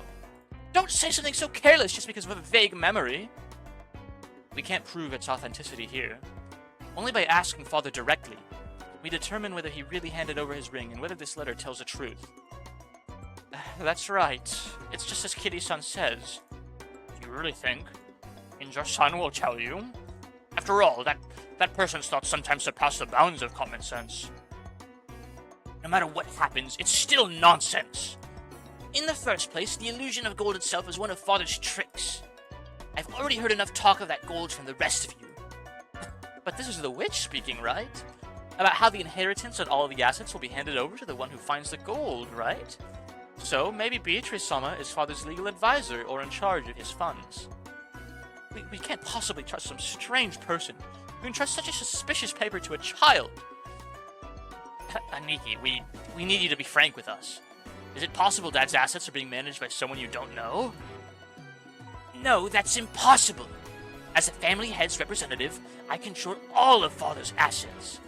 It should be impossible for anyone to do as they please with them without me knowing it. Dude, I'm making Kraus like Frieza almost. I feel like it's fitting, somehow. So, this must mean that there are some assets you don't control, right, Krasny-san? How foolish! Such assets could not possibly exist! Hello, Golden Jude. Homunculus. Kuseru kusesu.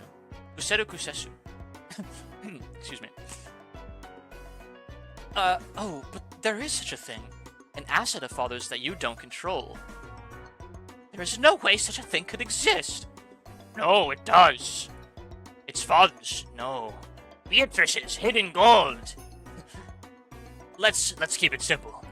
In short, Dad had some trusted confidant that Aniki doesn't even know about. Furthermore, this person has always been in charge of watching it and managing the gold. Or it could be some eccentric rich person who's offered him a loan with rules like a devil's contract. Could it be that this confidant called Beatrice is trying to test which of Kinzo's children is most worthy to be financed by her gold? Kitty's question was one that all the siblings wanted answered. Upon reflection, they realized that Kinzo's strange epitaph had hung in the hall beneath the witch's portrait for quite some time. And while it had long been whispered that whoever solved the puzzle would receive everything, no one had ever clearly stated it. It was just something that everyone had hoped might be true. And right here, right now, the thing they'd hoped for had been clearly stated in Beatrice's letter. It clearly specified that everything of the Yoshiromiya family would be given to the one who found the gold. Kinzo-sama has already publicly displayed the location of the hidden gold within the epitaph under my portrait. The rules apply equally to all who can read the epitaph. If you discover the gold, I shall return everything to you. Tonight, I ask that you enjoy your battle of wits with Kinzo-sama to the fullest. I sincerely pray that this night will be both intellectual and elegant. Beatrice the Golden.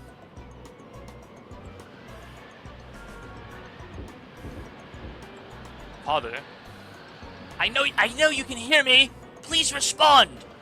The door to Kinzo's study was being violently, harshly beaten against over and over like a percussion instrument. The yells coming from the other side belonged to Kraus, Rudolph, and sometimes Ava. You can read the letter in the tips menu too. The witch's letter. And say you acknowledge my resignation from the family alchemist.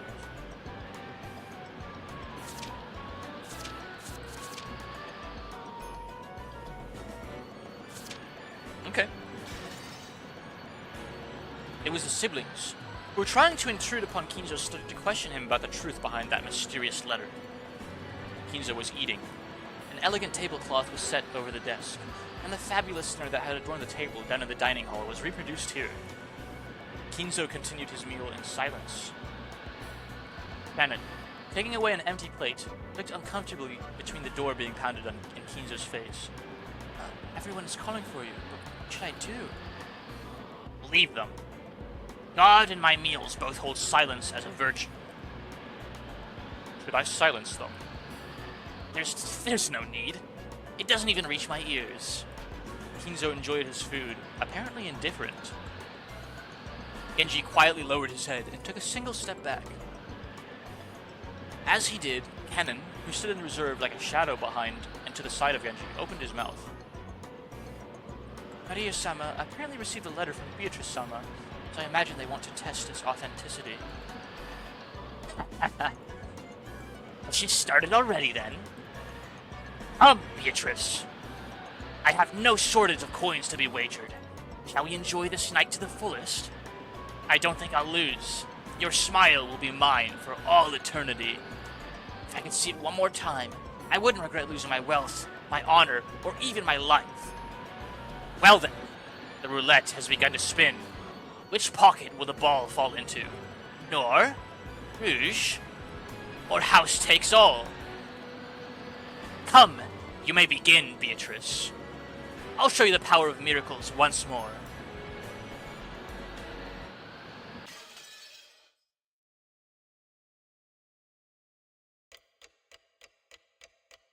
Several hours later, getting close to midnight now.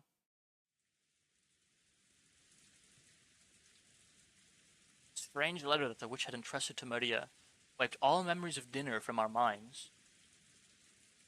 Maria was repeatedly barraged with questions by Aunt Rosa and the other parents, and became increasingly ill-tempered when they refused to believe her. If we kids tried to butt in, they'd probably ignore us.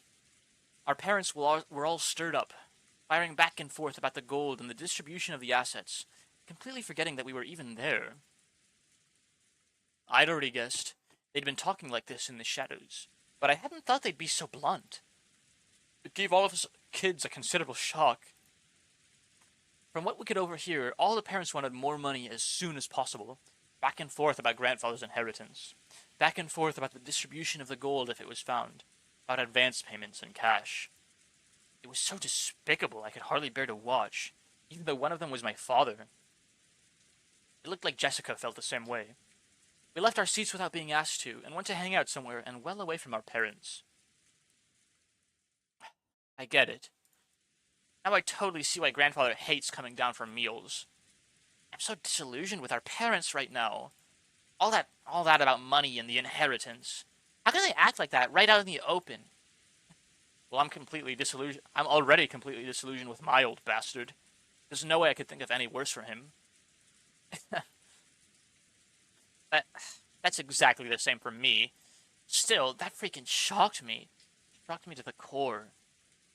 Jessica looked down at the floor, irritated. Yep. Your parents are all a bunch of friggin' sharks, and I honestly won't feel bad when they die. She was always talking about how bad her parents were. But maybe she hadn't really felt that way deep inside. The depths of Jessica's shock made that clear. You're all minors being supported by your parents, so you might not understand. But getting money is neither a simple nor pretty thing. I won't try to force you to understand right now, since you're still kids. Aren't they 18? But even so, I want you to realize that your parents are just doing their best in their own way. Maybe the greed is warranted since they're all fucked. They are all fucked. I was thinking about that right, like, as I was saying that out loud. I'm like, they're not despicable, more like desperate at this point. More than anything, they need a lot of money right now. But even so, I want you to realize that your parents are just doing their best in their own way. Oh, great. George Aniki's gotten all mature. Rosa beating her daughter isn't justifiable, though? Yeah, no, she's just a bitch. George Nissan, I know you're working hard as a full-fledged member of society, Does that mean you turn into a shameless, greedy vulture like our parents whenever you start talking about money and assets? If it weren't for my own benefit, then no, I wouldn't want to do that. However, when your family and your employees, your subordinates, and their families are all counting on you, there are some times when you must fight. I can fix her. Yeah, suit yourself, man. I've got Natsuhi-san. I think I can cure her headaches right as rain. I hate that kind of fight. That back and forth about grandfather's inheritance just makes me want to puke. Jessica pretended to spit violently. Tui! That harsh reaction made the depths of her pain very clear. Let's stop talking about this. All this about grandfather's hidden gold, property, and inheritance is our parents' problem, not ours. I agree. At the very least, I think children have a duty to be considerate and stay out of their parents' way when they're talking together. Sounds pretty boring. Everyone knows the phrase, adults are filthy. We'd now seen that for ourselves, and that really did give us a considerable shock. George Aniki was pretty much an adult, and I'd already been illusioned with my dad, so the shock wasn't that big for us. But Jessica seemed to be taking it hard. Apparently, she'd received a bigger blow than I'd thought. She always talks badly about her parents, but it looks like she hadn't changed at all on the inside. Even now, she's still a pure-hearted, delicate person who can't doubt others. I'm sure she respected her parents as much as anyone else does. And then her parents started raging about going, money, money, inheritance, my money, money, right in front of all the other parents and the children.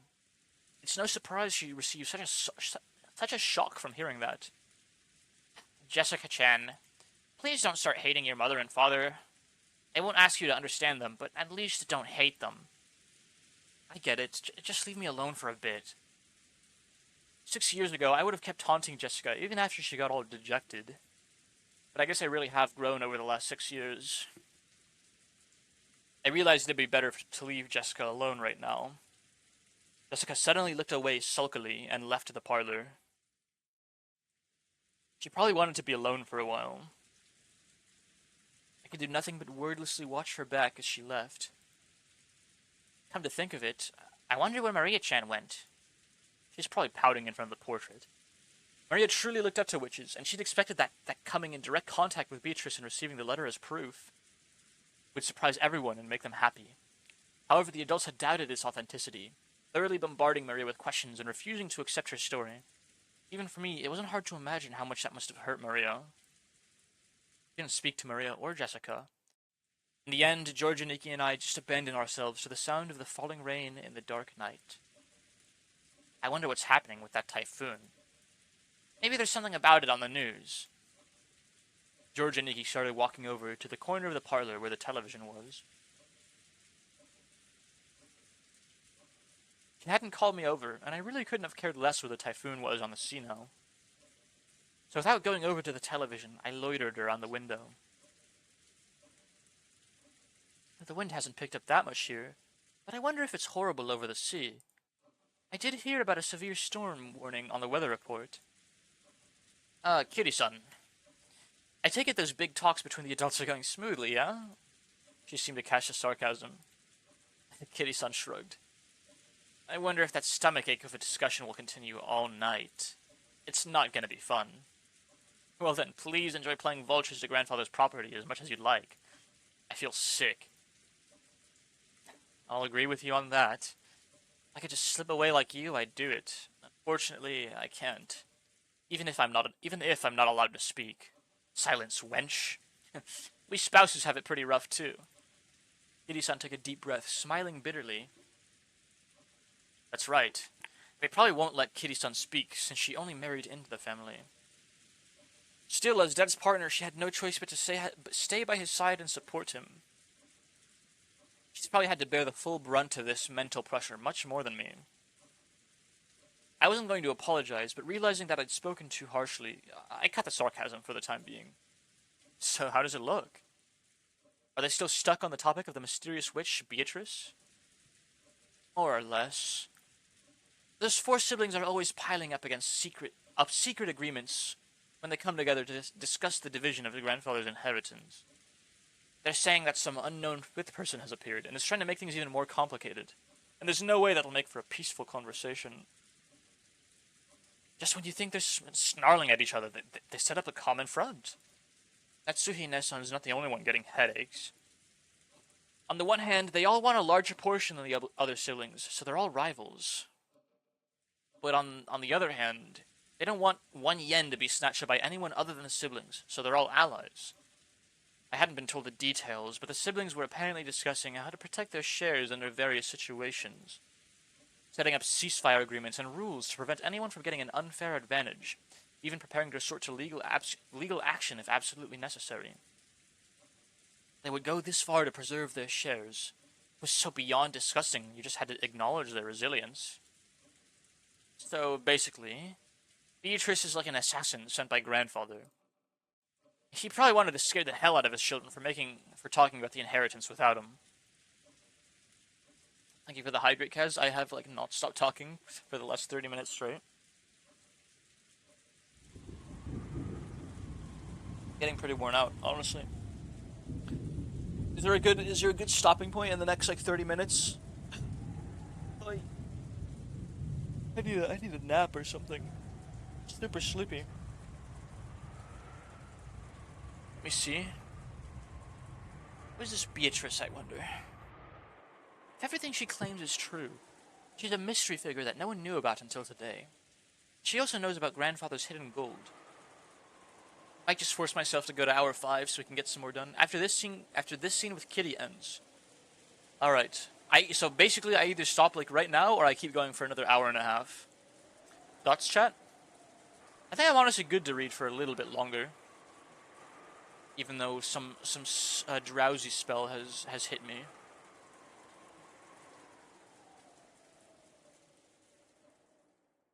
On top of that, she was even entrusted with the head's ring. Up to you. We'll see. We'll see how I feel at the end of the scene. I think you can save now and stop if you want. Yeah, we might just do that for today. Well, obviously I don't think she's a witch riding around on a broom, but there's no doubt she's a mysterious person who's earned the right to be called a witch. If only Maria-chan would go into more detail about that.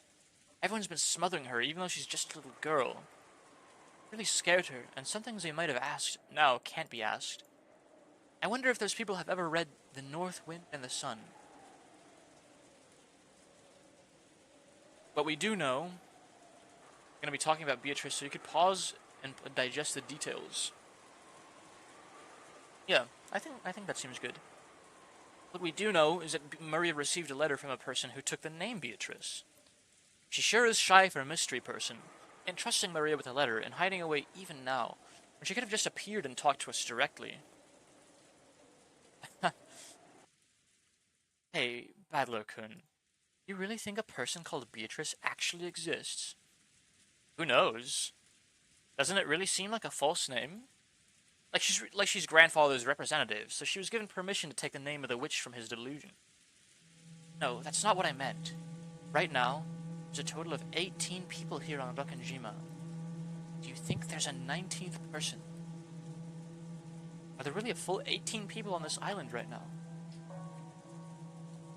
Wondering about that, I began counting on my fingers, and it really did come out to that many. Are you a 19-person believer or 18? I'm honestly a 19-person believer at this point. Do I think a 19th person exists?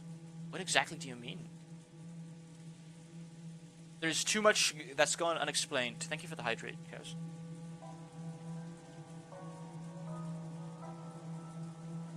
There's too much gone unexplained.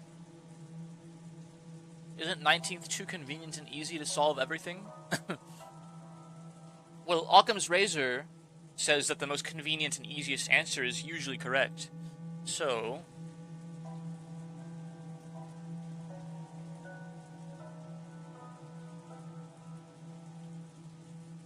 very well then.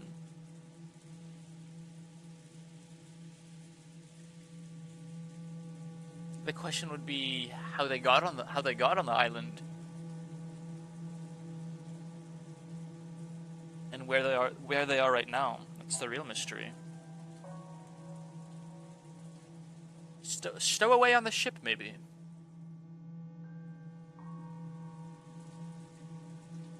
The person who lent Maria that umbrella supposedly wasn't one of us 18.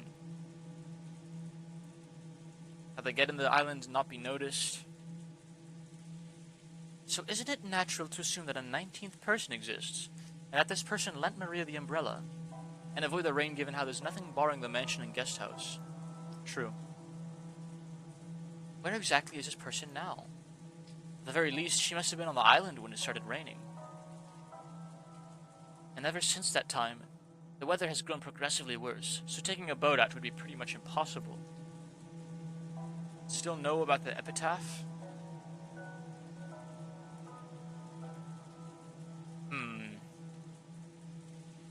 In that case, that person must still be on the island, hiding from the rain somewhere, and without any of us spotting her. It's possible. There are a lot of holes to be poked into this theory, that's for sure.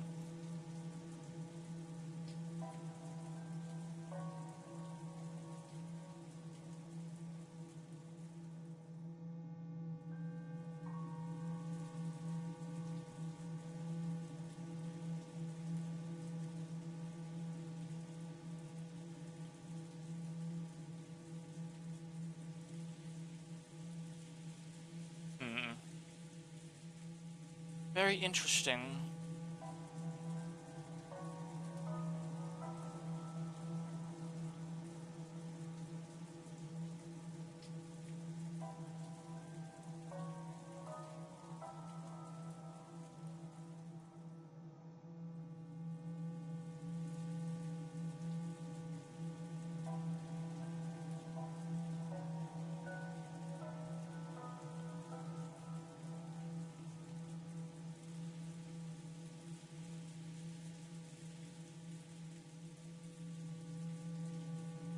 Plenty of things you can arrive at by using some inductive logic.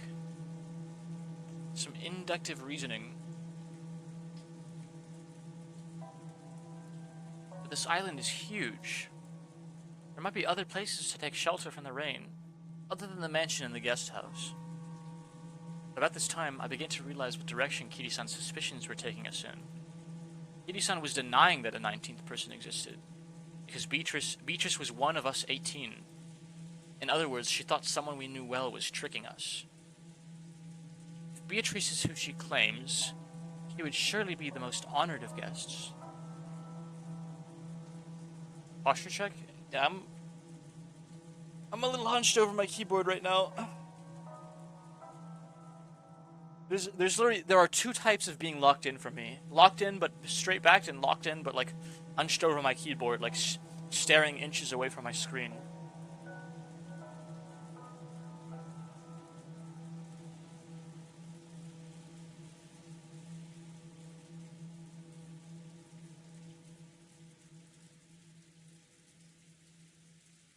There's no way Grandfather wouldn't give that kind of person a warm reception. She would surely have been ushered into the mansion.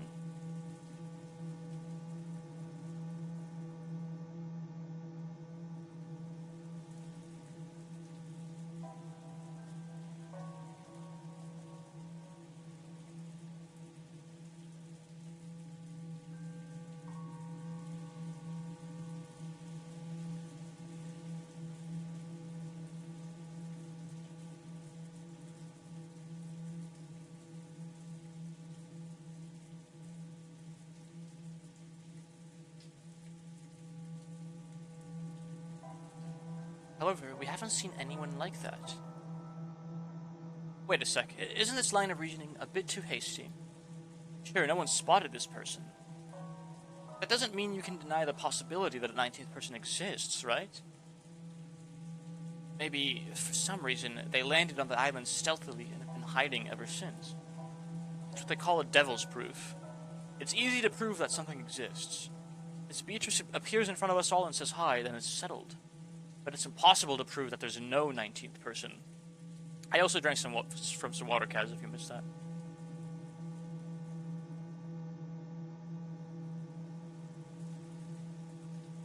Yes.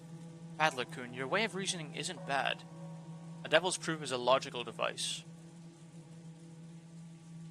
In our current situation, there isn't enough information to either accept or deny that a 19th person exists. There's no way to prove that Beatrice is a 19th person or not. You can only speculate, so she's kind of in a limbo right now.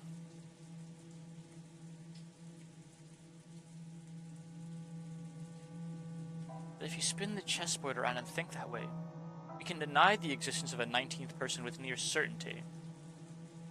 Spin the chessboard around was one of Kiri-san's favorite phrases. I've been influenced by those words and use them myself from time to time. You get stuck trying to find a move in chess or shogi, then by spinning the board and looking at everything from your opponent's standpoint, you can often see a strategy that'll give you the upper hand.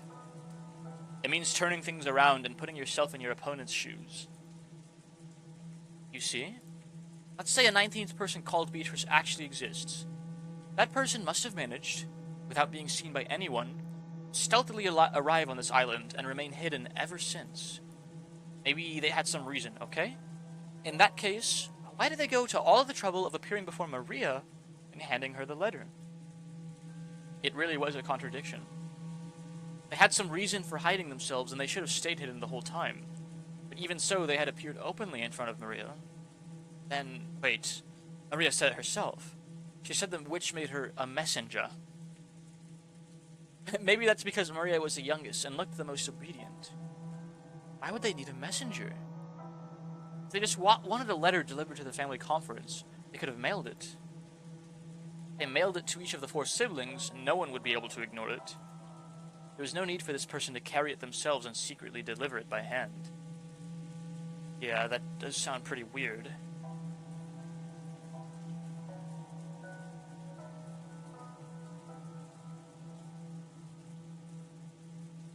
In the first place, if Beatrice existed and wanted to make her presence known to everyone, then she could have openly presented herself to all of us.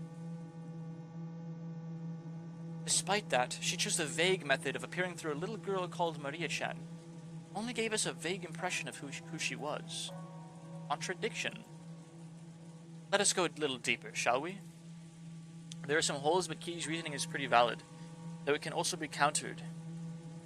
She appeared in front of Maria, trying to give us the impression that a 19th person existed, and yet she still hasn't appeared before us and is hiding somewhere at this very moment. Think about those contradictions. You've got to keep these things in mind when you spin the chessboard around. In short, a person wants to leave us with the impression that Beatrice exists as the 19th person. What might their goal be? This person wanted to hide, and then they wouldn't have made their presence known. And if they wanted to show themselves, they would have used the roundabout approach of entrusting someone with a letter. Which means, it's simple. Beatrice is one of the 18 people. That's why they want to create the illusion there are more than 18 people.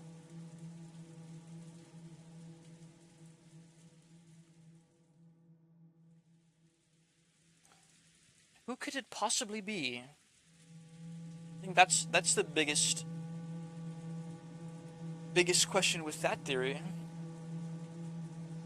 The 19th person was revealed so spectacularly. If someone were to profit from this, it wouldn't be some 19th person in hiding. It'd be one of the original 18 people. Of course, this reasoning is full of holes. If you turn over even a few of its premises, it simply falls apart. It means suspecting someone they know well, but I'm almost completely certain it's correct. It's just starting to feel pretty creepy. Someone lent Maria the umbrella and handed her the letter. Supposedly, none of the 18 did this, and yet Beatrice was hidden among those 18. What was this person planning? Hiding their true form and pretending to be Beatrice. I suspected it might have been Maria-chan play acting. The contents of the message were extremely complicated, and it's hard to imagine Maria-chan writing that herself. However, I can't deny the possibility that Maria-chan is working together with someone.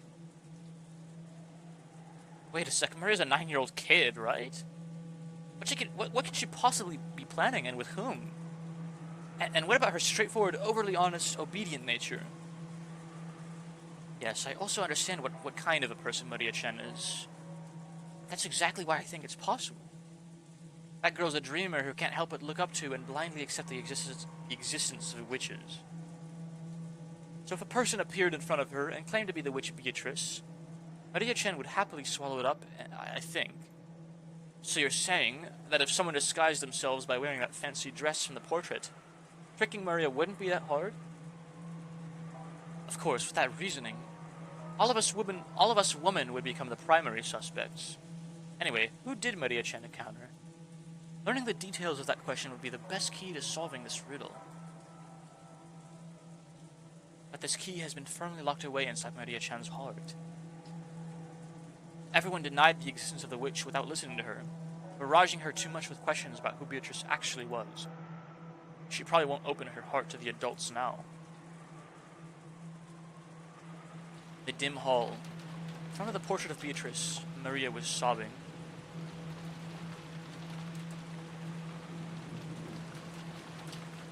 We might call it there. I think that's more or less the end of the scene. Scenes kind of like meld together really smoothly, so it's hard to say, but I think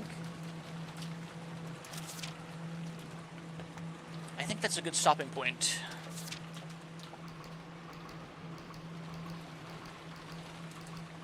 After Maria crying on every save file. Good reading. Yes, I agree.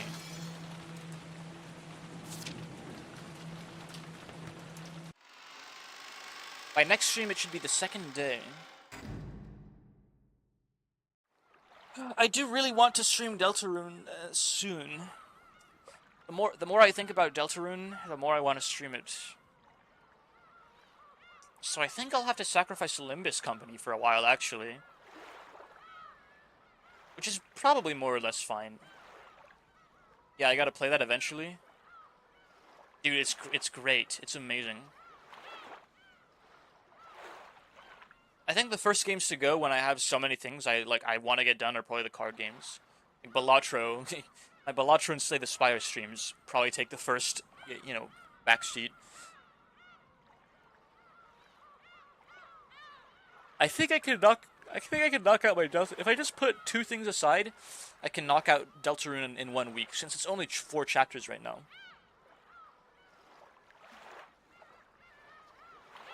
I wish the VNs everyone praises so highly weren't so long.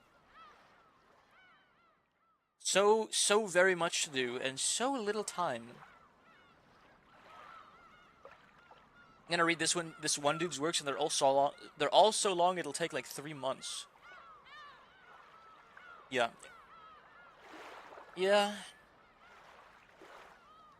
I'm basically reading 2 visual novels at once right now. Since I honestly kind of consider Limbus Company a visual novel more than a game. Even though it has gameplay, like, I'm playing it for the story exclusively. And that behaves like a visual novel. The whole process is fun, though.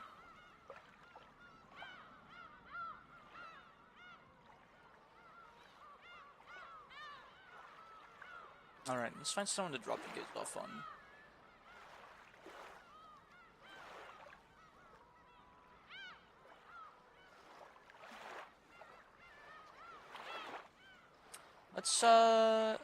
Let's trade Rudu LM, streaming Grimshire.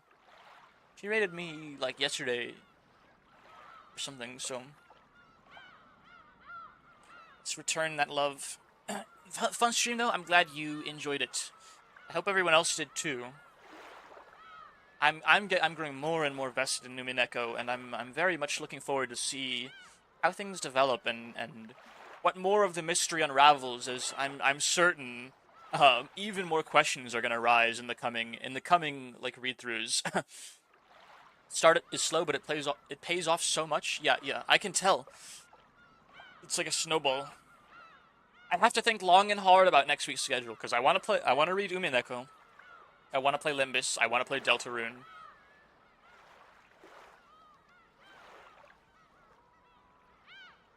I think it'd be better to just do one thing at a time. So maybe just putting everything aside for like 3 or 4 days of Deltarune straight, like I did, the original time I played Deltarune.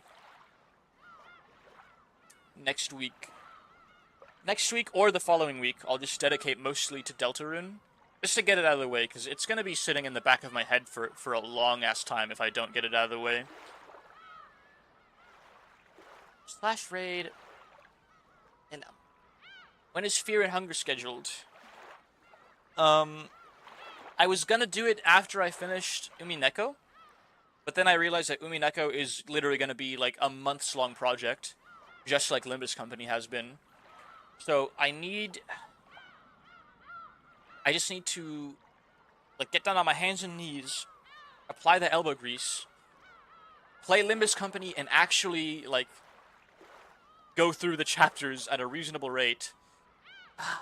There's so much to stream. It's not fair. It's not fair. I did promise you Fear and Hunger, Kaz. So like I have to get to it eventually, right? I have to get to it eventually. Deltarune, Umineko's gonna take like months to finish streaming. Because I honestly absolutely do want to just stream the whole thing. Like I'm very happy to just keep this as like a long-term project of mine. And I want to finish Limbus Company quickly so I can get it out of the way. But I also want to savor it, you know? Like I've been really, really loving Limbus. So like I don't just want to like rush through it. So I need to find like a happier balance of finishing it quickly, but maybe not like dilly-dallying all stream, every stream like I have been doing. Like taking like 6 hours to clear 5 stages. I can work a little bit faster than that. But Limbus Company, I don't know. It's I might just put it on hold for a while. Cuz it's like it's not going anywhere, you know? I might put it on hold, stream it once in a while when I'm in the mood, and then focus more on Umineko, Funger. Once I get Funger and Deltarune out of the way, I can go back to really focusing on Limbus Company. Anyways, we are running out of time, so I need to thank you guys for spending your time with me, as always. I really, really, really appreciate it, and I'll see you guys later. Bye!